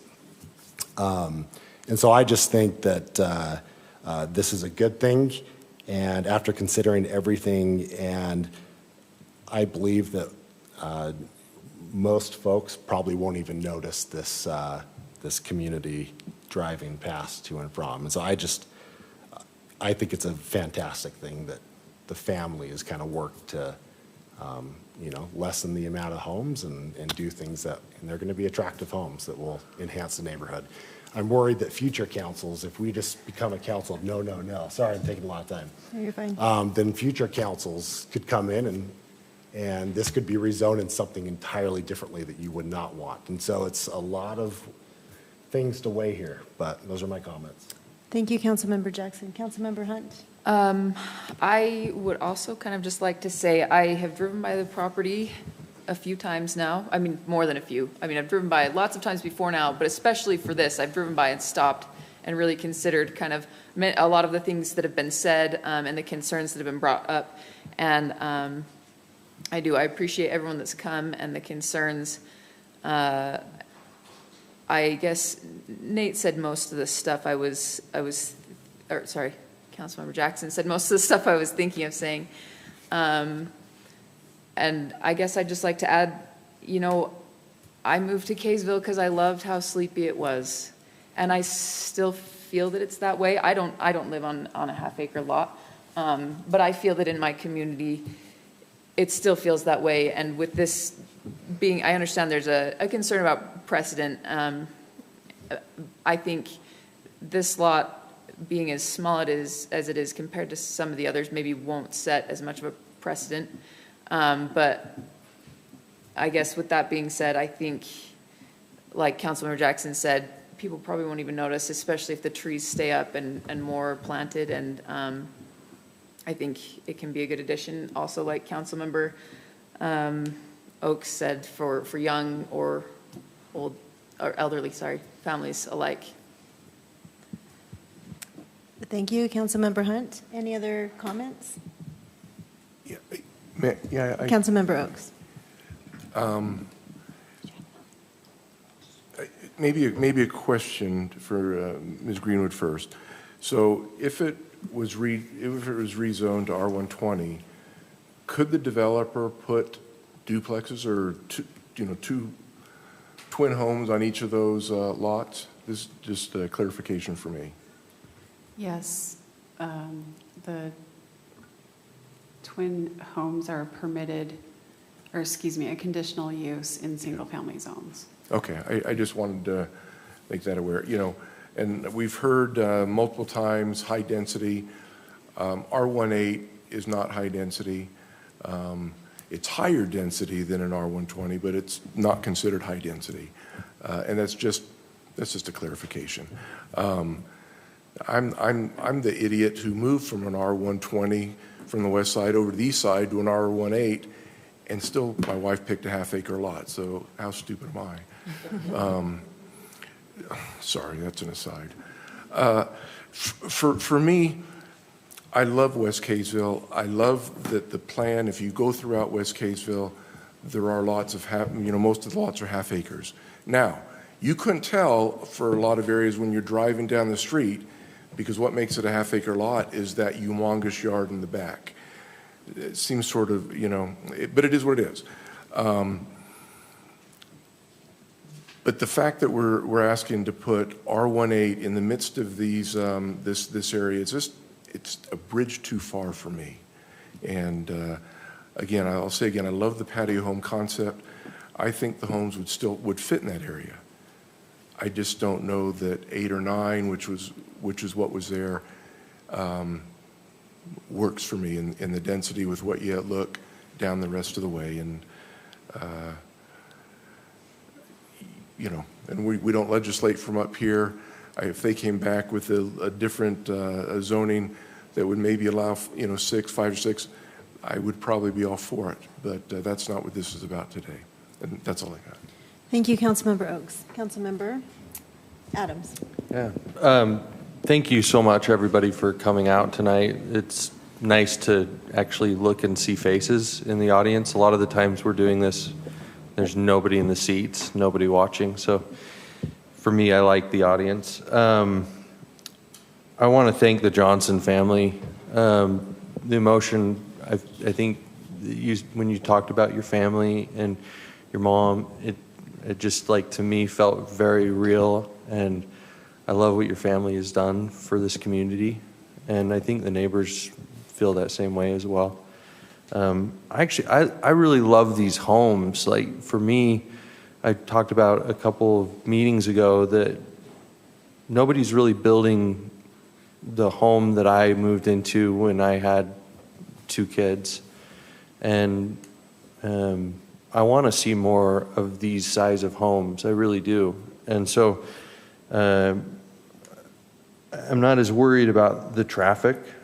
I'm not as worried about the precedent, really, or the schools. And I think that it's probably unrealistic to think that Kaysville, west of Kaysville, is going to be half-acre lots from here on out. Like, I think that we're going to see a change with that, and I think it's unrealistic to think that every lot's going to be half-acre. However, one of my guidelines, and it's kind of a big however, when you come into an already developed area or requirements, is that you be able to provide similar type housing on the perimeter of the existing area. And that's what I like to see. I like to see homes that abut existing homes be in the same density level. And if you're going to build smaller homes or more dense homes, that it be built into the middle. And so for me, it's hard when you to burden that on neighbors that have bought into an area that's already been existing and had half-acre lots. A council member prior to us, Andre Lortz, used to do the math for me, and he would look at the percentage of increase from density, and like what we're looking at right now would be a 900% increase. If we were just looking at the surrounding area, it'd be a 300% increase in density. And I don't think that's fair to the neighbors surrounding I think that they have a say. And that's why I too probably would like to see something come back, to be honest with you, in the 4 range, me personally. If you're looking for a recommendation, like the Johnson family, if you're looking for a recommendation from me, I would echo what Councilmember Oak said. In the 4 to 5 range would be something that I feel more comfortable doing. Okay, thank you. Councilmember Adams, any other, Councilmember Black. You know, I have comments, and that's why we have to do the motion, so we can get to the comment point. You know, I take this stuff very seriously because I do know the Johnson family very well. Art was the mayor here when I worked here. He's one of the best mayors we had here. He's a good man. Known Evelyn for a long time, known all the brothers. They work construction. But I do have to look back at what Kaysville City has done and the councils before me. And I think there's been an expectation, and it's been decades, that people have said 2 units per acre in West Kaysville. And I think people have a certain expectation, and people think that they buy these big half-acre lots and they have a lot of money. But what I have found out is they make a lot of sacrifices in order to get these big half-acre lots. It's because they want somewhere for their kids to be able to play, get out, have some space. They're not all farmers. They just want bigger lots. They want to be able to have some area around them. And as you listen to these people talk, that's what they were looking for. And they have made huge investments to get here for that. You know, out of probably 95% of the emails we received, they were saying, we're not against the development here, but let's come up with a compromise that's more in line with the area. And I do believe it does not fit the general plan. Now, the general plan is a guideline. It's not a law. It's a guideline, and it's left for interpretation. And as I look at it, my interpretation would be, this is a drastic change. I drive down the street, I look at the neighbors, I look at the houses off of Angel Street, I look onto the Johnson property, and I try to picture 8 or 9 homes in there. And I have to tell myself, that is a dramatic change. That is not what is in the existing area. That would be a dramatic change in the neighborhood. So for that reason, I believe it does not meet the general plan. And do I think it would set a precedence? I absolutely think it would set a precedence. I think you would see everybody with an acre or whatever coming in here who doesn't have the same feeling for Kaysville that a lot of us have, and try to change and rezone their properties. Because they did it, I should be able to do it too. We have made compromises. I've said, do I think 2 units per acre is realistic? Probably not. But when we have done 2 units per acre in the past, they've given up so much, because people will say, well, the lots over in the area west of the soccer complex are 15,000 square feet, 12,000 square feet. The reason they're 15,000 and 12,000 square feet is because they gave up that 5,000 in a cumulative average and came up with the property for the soccer complex, the open green space. They gave up something for that. And so, yet it still is only 2 units per acre. It's just part of that 2 units per acre is the soccer complex. But the lots are still big. The setbacks are the same. The lot widths are the same.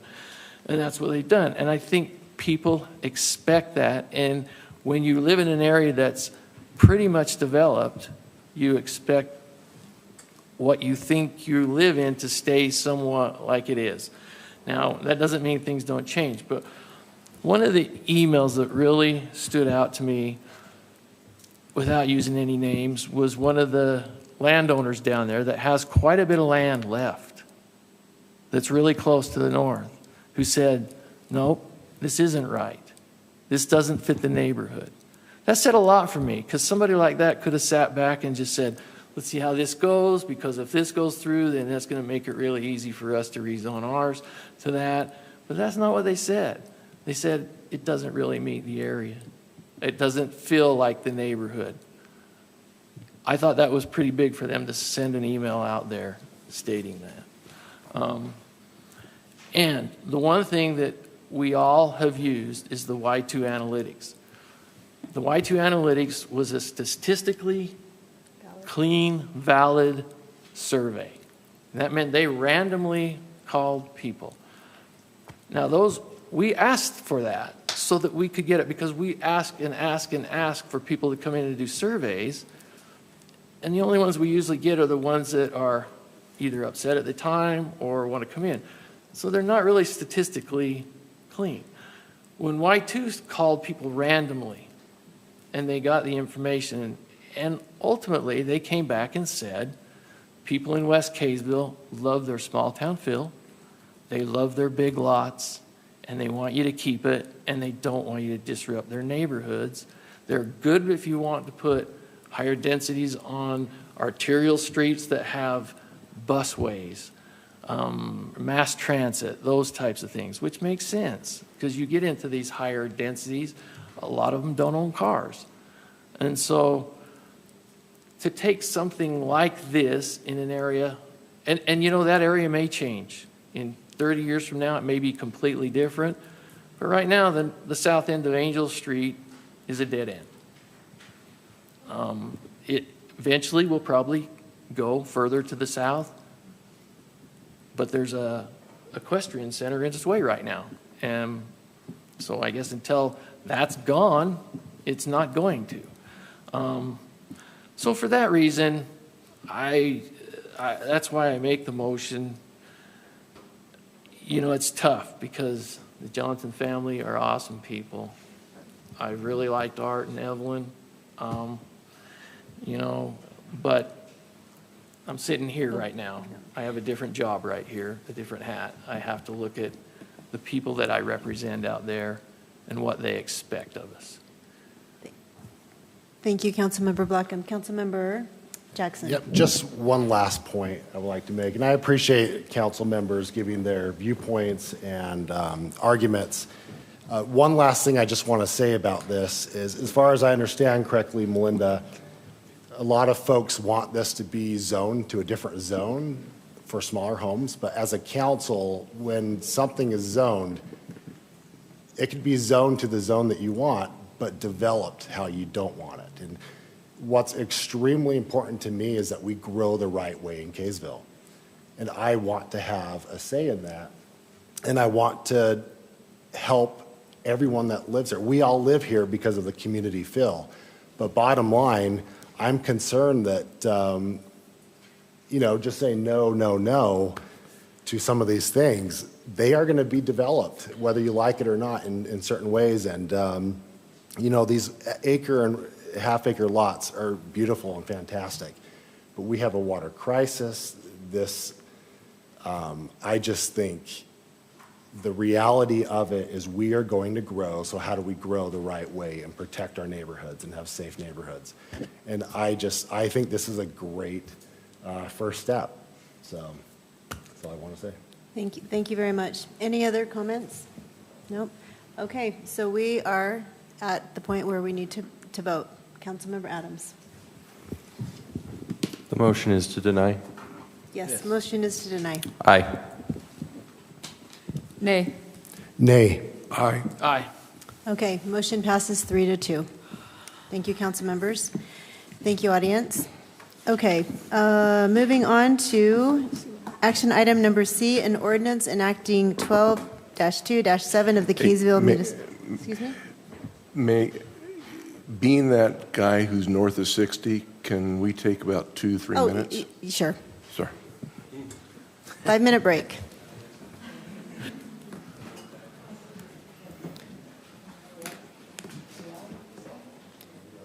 Yeah. We can take a 5-minute.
3 minutes.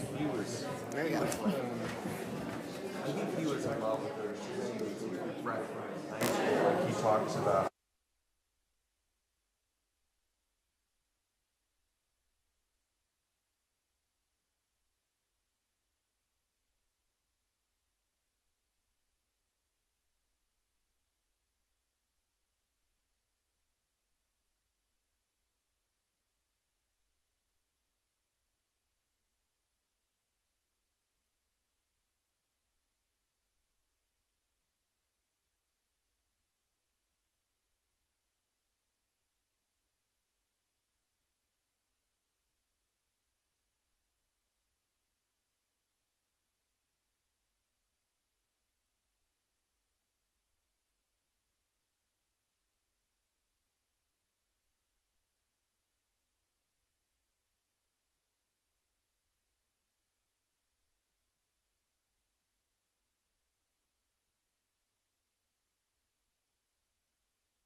Okay, everyone, thank you. Our break is over. So let's restart our meeting. Ready? Okay. I do have Ritz crackers up here if anyone needs a snack. Okay.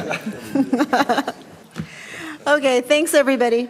All right, so item number 6C, an ordinance enacting 12-2-7 of the Kaysville Municipal Code regarding camping in the parks. Nick, this is yours. This is an ordinance that would prohibit extended camping in parks and on public property, with the exception of East Kaysville Wilderness Park. We discussed this last meeting as a work item. I think it's now ready for adoption. I'm happy to take any questions. Thank you very much. Council, do we have any questions? Nope, No. Seeing no questions, do we have a motion? I'm ready to make a motion. I'll make a motion that we approve the ordinance enacting 12-2-7 of the Kaysville Municipal Code regarding camping in city parks or on public property. Second. Okay, we have a motion and a second. Comments? So, yes, I have a Yes, quick Councilmember comment. Can we go over the specifics of that again? Is it absolutely no camping, or is it like 1 to 2 days? Is there a leeway? So you can camp at the East Wilderness Park with a reservation. Yeah. And those are open, and this doesn't affect that.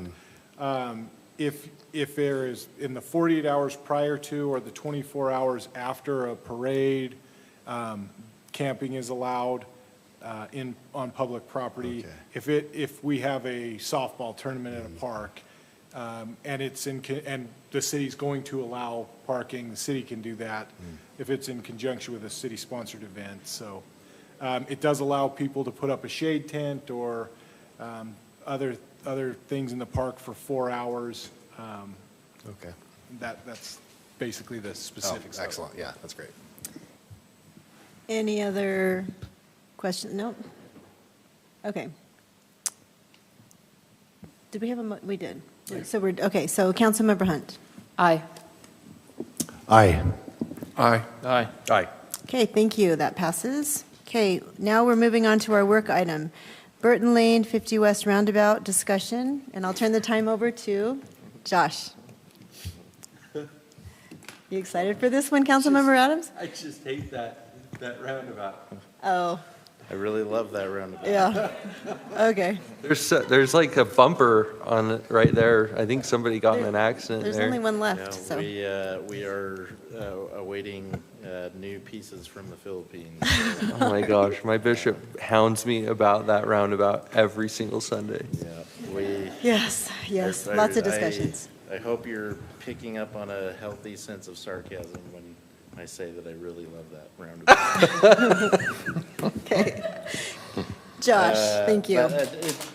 On that vein, in 2019, we hired a consultant to come in and help us evaluate with formal engineering study some of the roads and intersections in the city that we felt like, you know, there may need to be a change in some of these locations, or trying to better understand the situation.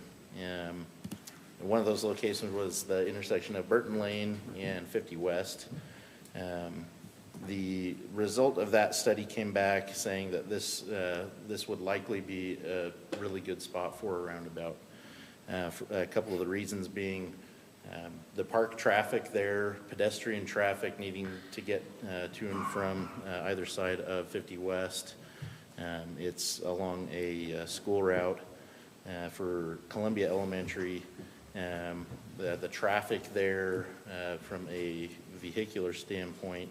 But there were some difficulties with that location that made us hesitant to just jump right in and say, yeah, let's go for it and do it.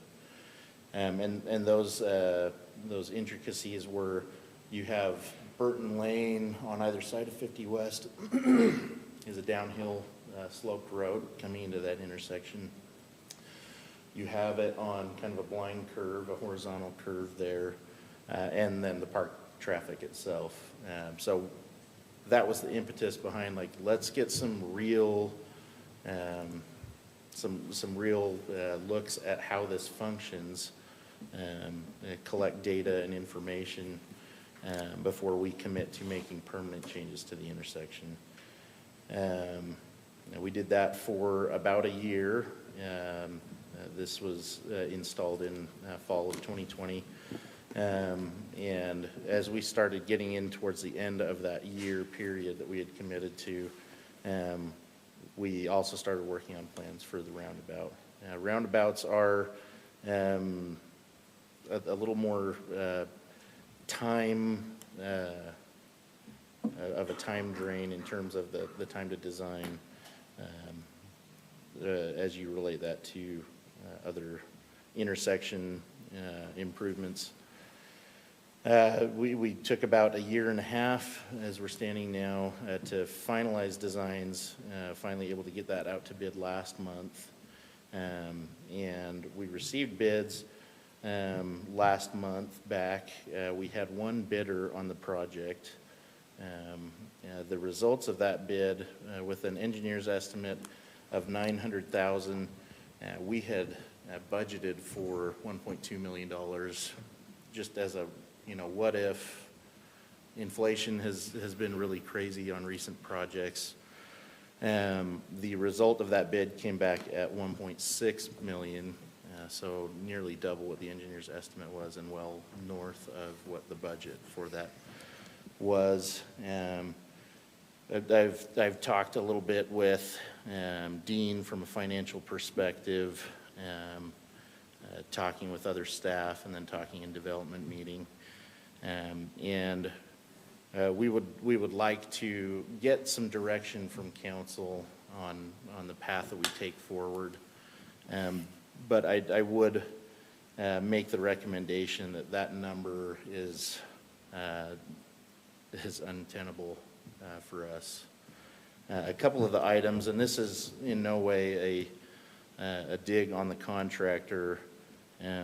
They were very open with us, stating like, hey, you know, before you open this bid, we need you to know a couple of things. We are crazy busy. Materials are crazy, supply chain is crazy. And with their schedule specifically, in order for this to work, the numbers are what they are. A couple of those numbers that are kind of worrisome to us or curious. Mobilization, you know, we were anticipating maybe in the $30,000 to $40,000 range. That was 700% over what we anticipated. Wow. And granted, that's not just get your equipment out there. A lot of times contractors will include some of their overhead in that mobilization item. Traffic control, this is a tough location because we need to keep this open throughout the project. It's one of only 2 connections to West Kaysville in the city. And so it is going to require a little bit more traffic control. Typically on a job, you'd see a $30,000 traffic control on a larger job. This was an 800% increase. Asphalt, 50% higher than what we're seeing on other jobs. Curb and gutter installation, 90% higher. Concrete pipe installation, 90% higher. Installation of catch basins for storm drain, 90% higher. So one of the concerns is, well, you know, gosh, if we wait and we look at this next year, putting it back out to bid next year, are we really going to see a decrease in price? And it's very possible that the materials and installation prices are not going to decrease. We have to kind of be open to that possibility. However, those initial items that I mentioned, mobilization, traffic control, those are items that we don't see as necessarily related to inflation or materials pricing. We, knowing that we don't love the current configuration and we're waiting on replacement pieces for the rubber curbing, we don't want to maintain the roundabout as is any longer than we have to. But the fact of the matter in talking with Dean is, even if we wanted to just pull the trigger and go with 1.6, we're not quite sure that the money is even there to be able to do it. We currently have a subcontract with a contractor for a lot of concrete work. This individual is just finishing the work on North Angel Street sidewalk, and it's more than just concrete, doing a lot of utility relocation and landscaping for us, tying in existing landscaping. We have talked with him, and I think our recommendation would be, it would sure be easy and great to go back to a two-way stop the way it was before, and from an operations standpoint, that would be phenomenal. But from a practical standpoint, I don't love the idea of, it was a two-way stop, we go to a roundabout temporarily, we go back to a two-way stop, and then we're going to go to a permanent roundabout. I think there's some potential issues there. Again, we are looking for direction from council, but I think it would be interesting to explore with our subcontractor the possibility of utilizing established unit rates and possibly negotiating prices on other items not in that contract to see if we can still find a way to get some of this done within the next 8 to 9 months. Move sooner on that project, but it's not a guarantee. So with that, kind of open it back up to council for questions and comments. I think our biggest question, and I'm speaking for myself, but maybe everyone,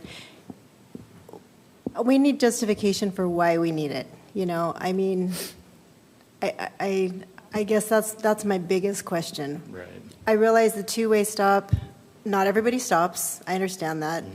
A four-way stop, is that a potential possibility instead? I mean, I realize you don't want to go back and forth, but. Yeah, the engineering recommendation against the four-way stop, you can go kind of get an idea of where that comes from if you go on busier roads like you're going to see on 50 West and Burton Lane, with that being a heavy connection to the west side. If you go to Mutton Hollow and Fairfield, for example, the four-way stop there is great from a traffic calming standpoint of slowing vehicles down. But in mornings and evenings, you'll see a backup that exceeds half a mile or more on Fairfield. So, Right.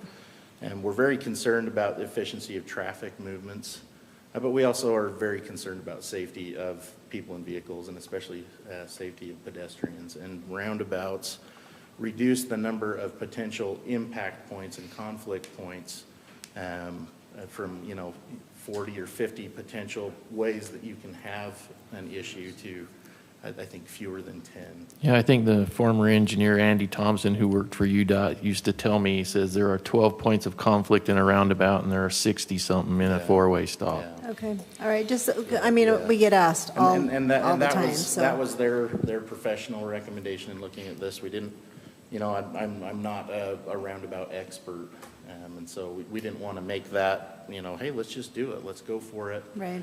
We hired an outside consulting firm to come in, and that was their professional recommendation, combined with that year's worth, well, it's now a year and a half worth of data. But yeah, that's kind of the justification side of it. The other thing that plays into it is the design of this roundabout pushes to the west, and in almost all instances where you're installing a roundabout after the fact at an existing intersection, is you're taking property away from homeowner, and you have to buy it. Okay. And that would 100% be the case if we didn't have the park to the west there that we can expand into. Right. So, yeah. Shane? Oh. Go ahead, Shane. I don't think my mic's working. We didn't anticipate having a conversation tonight about whether to do this or not. It was just a question. So and if we want to do that, we'd probably need to go back to the drawing board. But, Okay. but the engineering procedures that we follow has said that this would be a good place for a roundabout. My question for Josh is, I don't know, and maybe this is just me, but I don't know how the council makes a decision tonight about whether to move forward with this bid without that value engineering piece. It seems like if you're going to go out and say, this is $700,000 and I can get it to be $200,000, that information would be presented to the council and they would then say, that's good, let's do this. Or I can get it to $900,000, or I can get it to $1.2 million. Well, I think we've been very cognizant about saying not to exceed. Right, And we when did. you do an open-ended contract like that, I don't think we have that feeling that we're going to get that not to exceed, that assurance. And I know if you're looking for, I would just like to throw something out there and have Are you going to say truth in taxation that we No, say? I am not going to say truth in taxation. Don't But what I swear, will John. say is I think because of the time it took to get the engineering done and to get it finished, the time of the bid came out at a very poor time of year. Usually if you're that type of a contractor, you're usually bidding your project somewhere in September, October, November, because you have your slow winter months and you need to plan for what you're going to have in the summertime. We bid at a time when these guys had their full workloads. And if they're going to do it, and I believe that's why we got one contractor to bid it, so you really don't have any competent comparisons for it. And I think I would personally like to see it go rebid out next September, October, or whatever, when people are lining up their work for the year, so they know what equipment, what people they have to have. That's how they plan for their deal. I feel like this contractor, a lot of the overages were labor, because I think he's thinking, I'm going to have to hire more people, I'm going to have to pay overtime, I'm going to have to do whatever. And it's like, these guys framing houses right now will say, yeah, I'll do it, but I'll charge you double, you know? And I think if it would come out at the right time, so it got into a work schedule that people were used to and planning their work ahead. I know my daughter works for a pavement company. That's what they try to get all their work lined up for the following season. And if you hit them up with something during their season, they may do it, but it's going to cost you. Yeah, traditionally that is how we've kind of approached it is, you know, let's hit that sweet spot in the January, February timeframe. We are hearing more and more from contractors here and there that it's starting to be less relevant, the time of year, contractors being less responsive just because of the sheer volume of work. And that is a concern for us is, you know, we wait for next year. I'm not saying that we're married to, you know, we want this done in a certain time frame. We feel that the sooner something is done, the better. Which is in large part why we want to explore this with that concrete subcontractor to see like, okay, you know, a lot of these items may not fall within that current contract, but could we try and get some sort of a comparable to compare this to, or at best, something that we feel really comfortable with and even look to move forward. Okay. So with that, we could still have our options open in terms of potentially doing something now or continue forward and rebid it out next year. So, Can I ask a question? you go ahead. So where we've budgeted $1.2 million for this, Dean, is it like, is that in the coffers? I mean, I'm just thinking like if we were to, we're going to be talking about here in a second the budget discussion and how we have an 800,000+ deficit in the budget.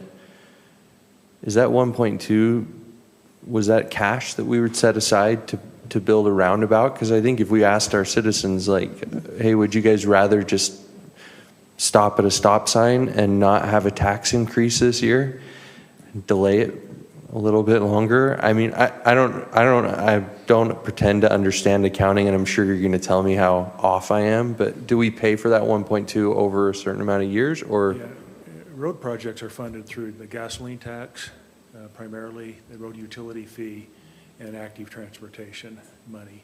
So that's ongoing money that comes every year. So I think the question we had is how important is this project to do now? And secondly, will it get any cheaper? And that's where the real question is. So does that 1.2 though, if we don't spend it, it just goes back into the road project fund? I'm not trying to steal your money, Josh. It can't be used to plug this gap. It can't be used for anything else. No, it would stay for road projects, and if it's an overage here, we may have to reduce other projects down the road. Okay. Okay. But it was already part of fiscal year 2022, right? This is part of FY 2023, but it's already included in what we've looked at. Yeah, so what you've had before you. And Yeah, is included in that. Okay, okay. And so Shane, so this is a work item. The conversation isn't whether or not we're going to do it. It's about when. Yeah, I think what we mainly want to know is, are you wanting to put this roundabout, like you mentioned, Mayor, is kind of controversial in that it's not ideal in its current condition. Right. So if you really wanted to push this forward and were willing to plug a gap with one-time money from the general fund for $400,000, we could afford to do this, even though I think Mr. Belknap is saying he wouldn't recommend that. So, okay. But if they feel differently, let us know. Otherwise, I think Mr. Belknap's direction is to put it out to bid in September, unless he can value engineer this thing to get it under bid. And if that was the case, we'd bring it back to you and let you know that happened. And I think you can plan on that not happening otherwise. And the interim is you wait for parts and we put it back together as a temporary, right? It is temporary. Okay. Well, like I said, even just the appearance of it, not just the function, We've had some feedback of like, man, this is mangy looking. Yes, we have. We certainly understand that, and we'd love to have it looking nicer. Right, Yeah. duct tape and some, Duct tape. oh, okay. Councilmember Jackson, go ahead. I have one question. I want to, I think this is the world's ugliest roundabout. But what about safety? Like, as it is right now, is it safe? I mean, have we had any accidents in the last 2 years? So, yeah, within the last 2 years, we have no recordable accidents at that intersection. Part of that is because that roundabout's been up for a year and a half. Okay. So a large chunk of that 2 years. There is previous accident data there, but more so about the pedestrian access and impacts and the flow of traffic, trying to balance those two items. We don't want to go too heavy on one at the expense of the other. Okay. Obviously, safety for anybody is number one on anything, and this checks those boxes that we look to make and base the decisions on. You know, what does the engineering say, so that we're not making what we feel are emotional decisions. It's about hard data that's tried and tested.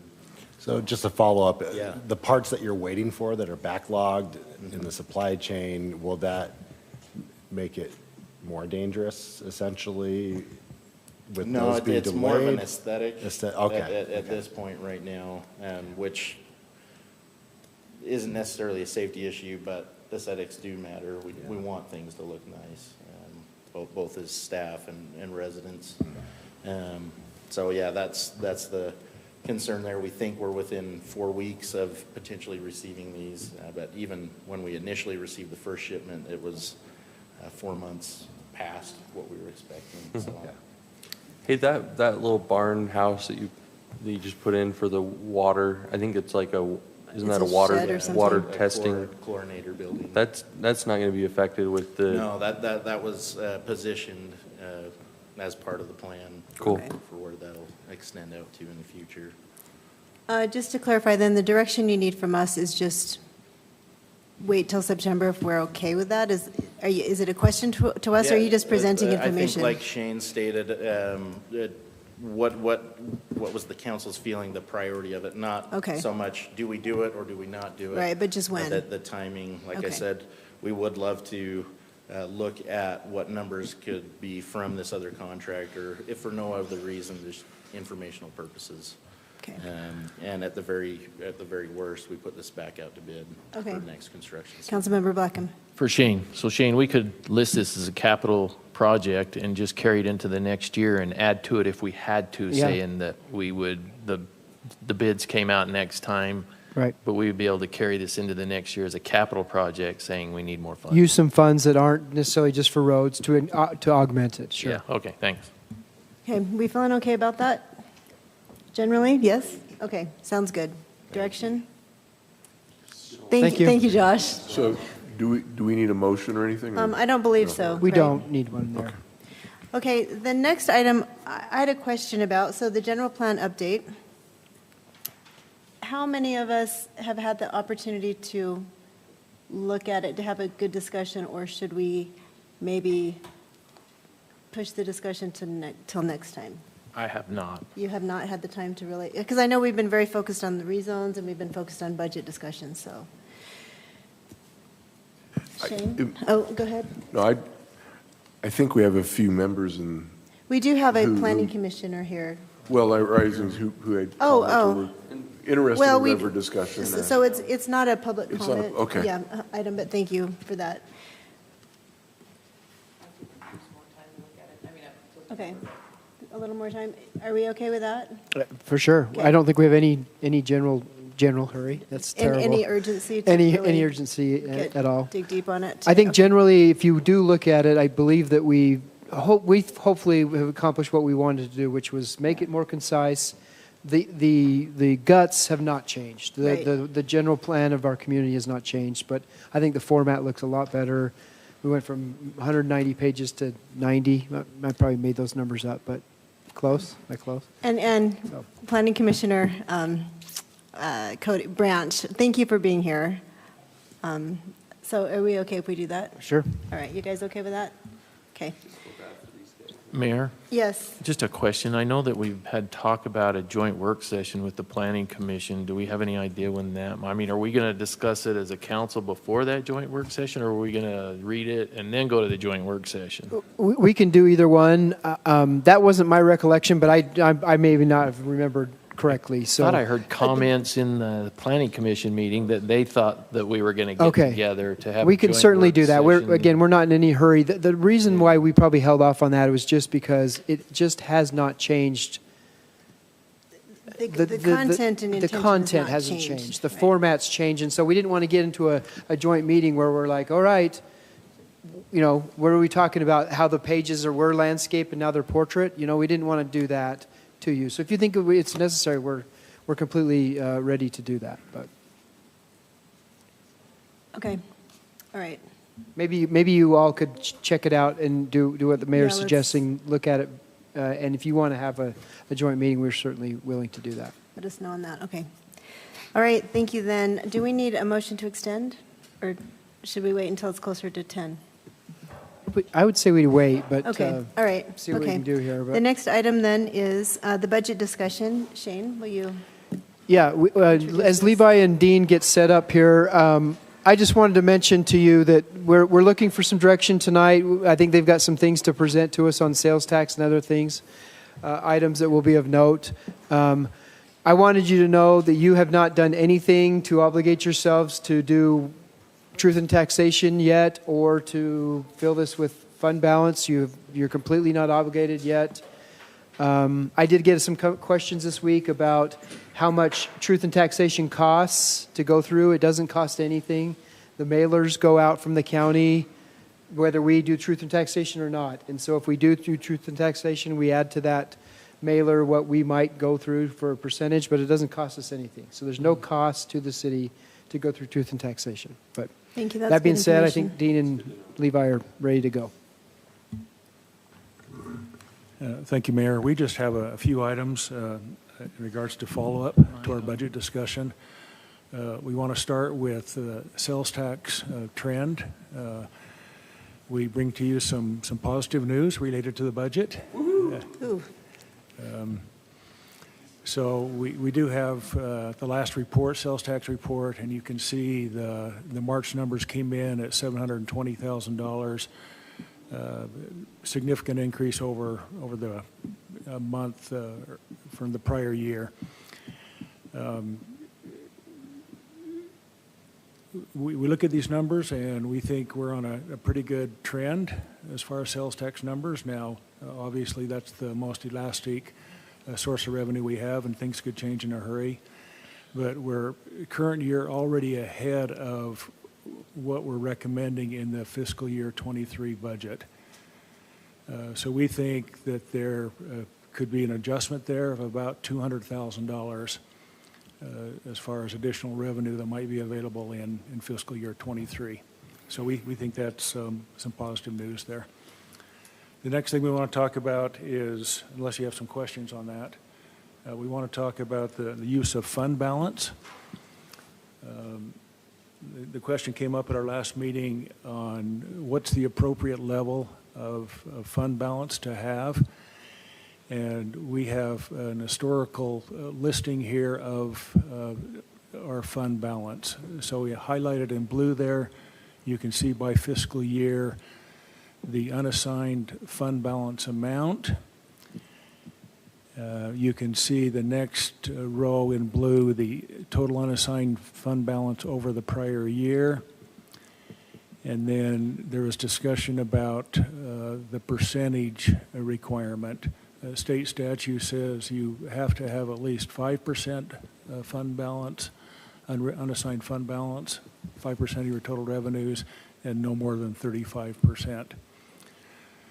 So if you look at what that number would be, we think an appropriate level is probably the 18 to 20% fund balance range. Between 3.2 to 3.5 is the amount we ought to have in our rainy day fund. If we scroll down a little bit, you can see how we have used fund balance. In fiscal year '20, we transferred $1 million to the Municipal Building Authority for the City Hall project. In 2021, we transferred $850,000 set aside for future capital projects. And then our current budget, you can see we're anticipating use of fund balance of about $1.1 million. And fiscal year '23, our initial discussion was to use fund balance for operational costs and also for fleet replacement, use of about $1 million. Now that, knowing what we know about sales tax, that we think that could be reduced a little bit. But I think the question is, what's the appropriate level for fund balance? If we use the full amount in '22 and '23, that puts us about where we think we would be comfortable, we would be safe as far as fund balance levels. The issue comes up is whether we'll see any kind of increase in fund balance current year.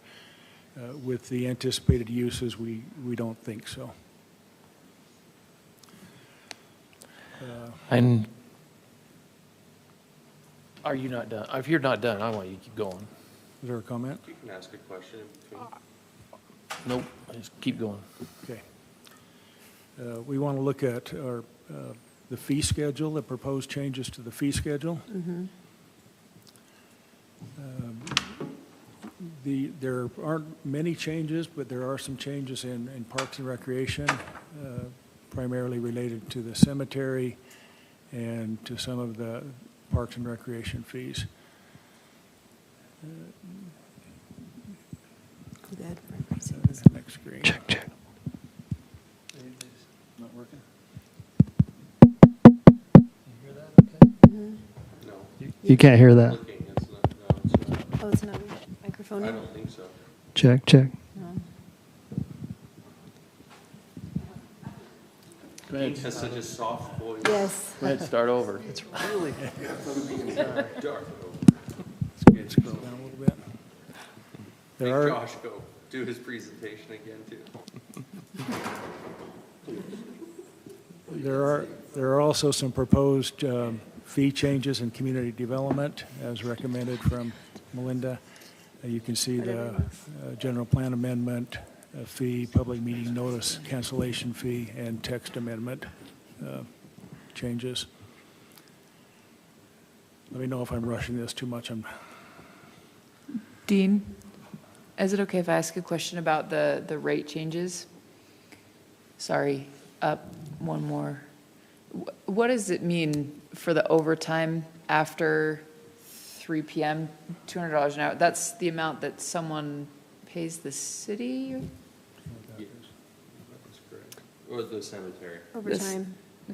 For what? I think. Dig up burial sites. Oh, okay.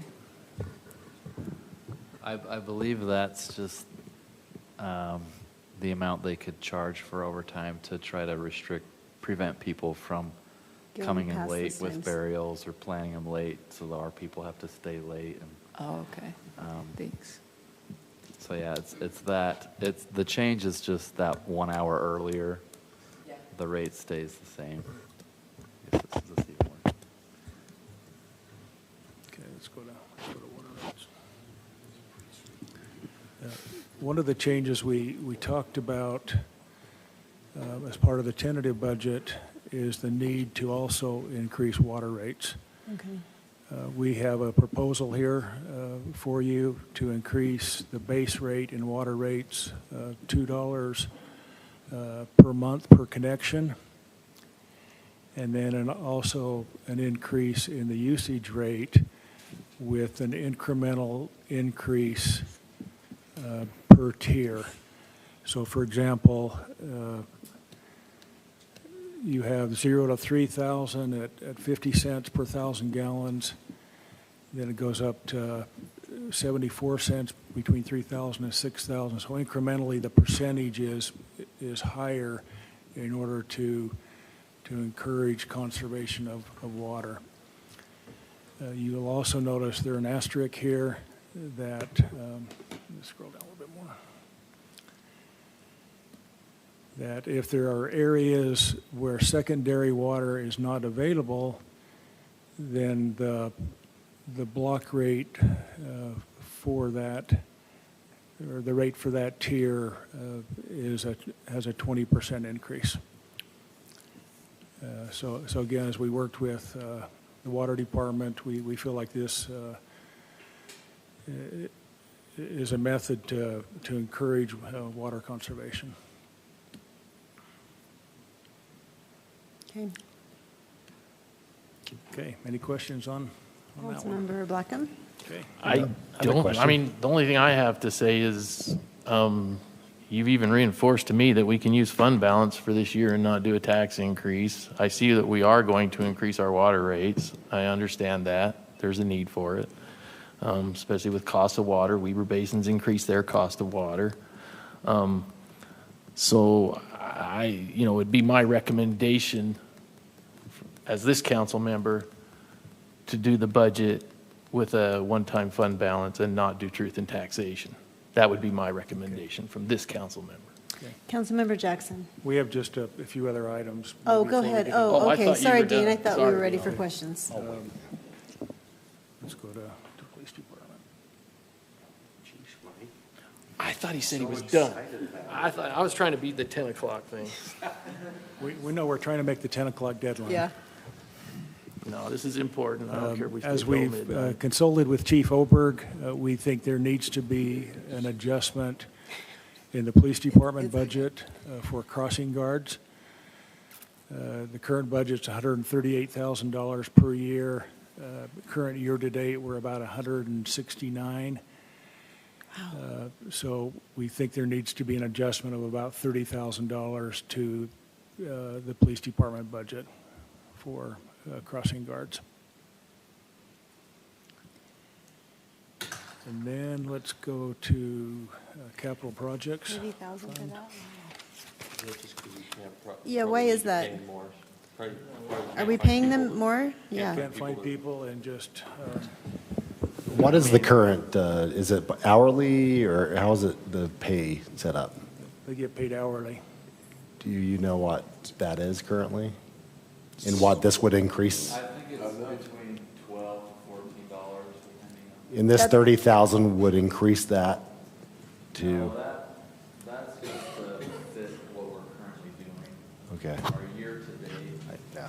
what we're currently paying, as Dean said, is about $169. I think the reasons for that are, there's one crossing guard that took on more of a role that kind of to help coordinate others.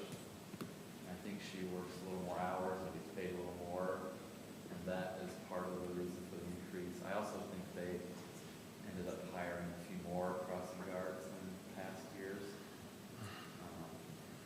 When I talked to Chief Oberg briefly, those were a couple of the reasons that he mentioned for that increase.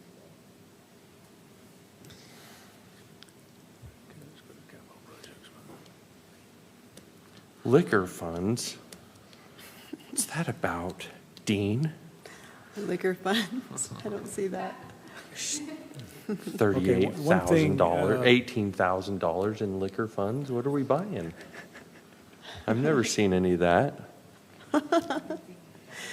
One thing is we talked about the tentative budget. We didn't spend a lot of time on the capital projects fund, and we want to bring this to your attention. There was a discussion early on about a new operations center, and I think we felt like it was probably best to delay that. However, there are probably some needed improvements to the current operations center, and as we look at the budget here, Cole has recommended the door replacement, $175,000, and the roof replacement. As we look at this, we probably think we can hold off on the roof replacement and probably do the the door replacement is probably a needed project for that building.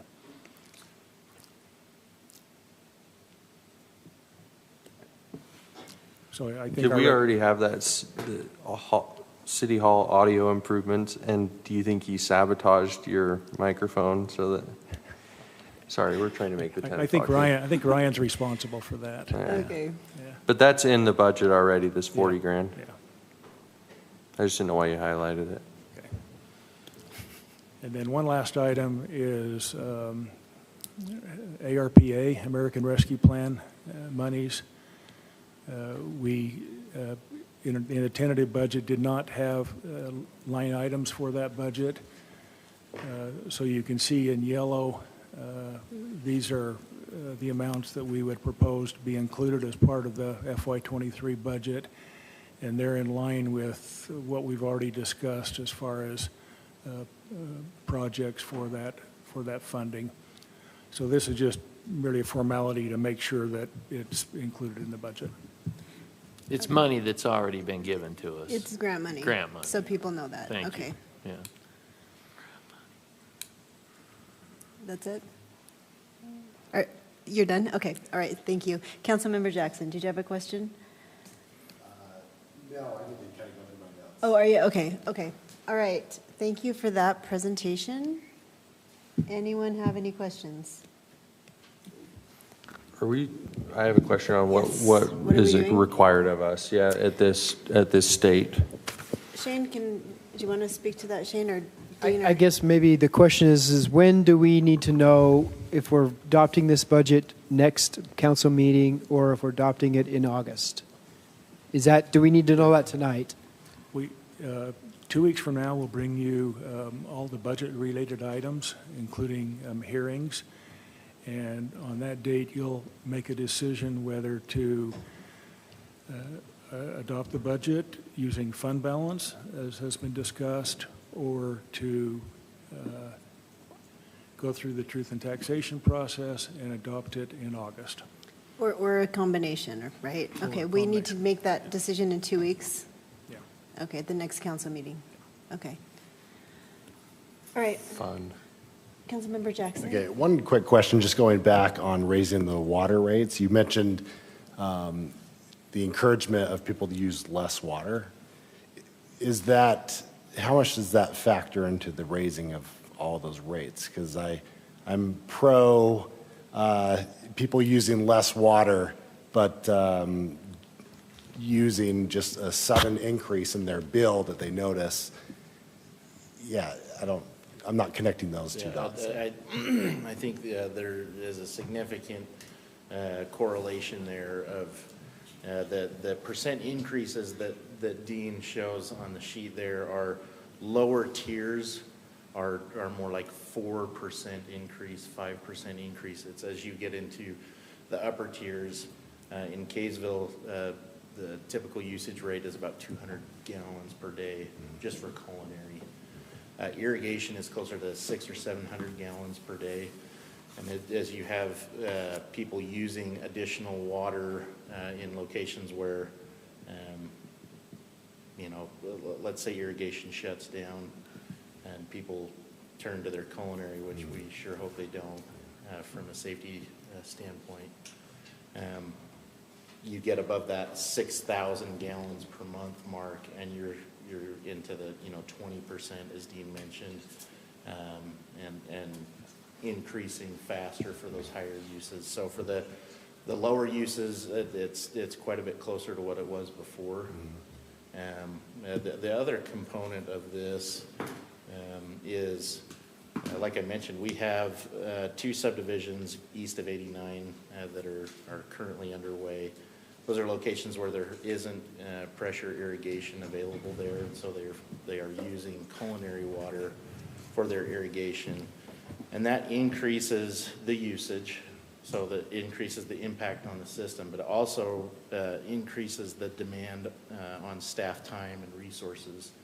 We've got to track those on an annual basis. We've got to inspect those on an annual basis.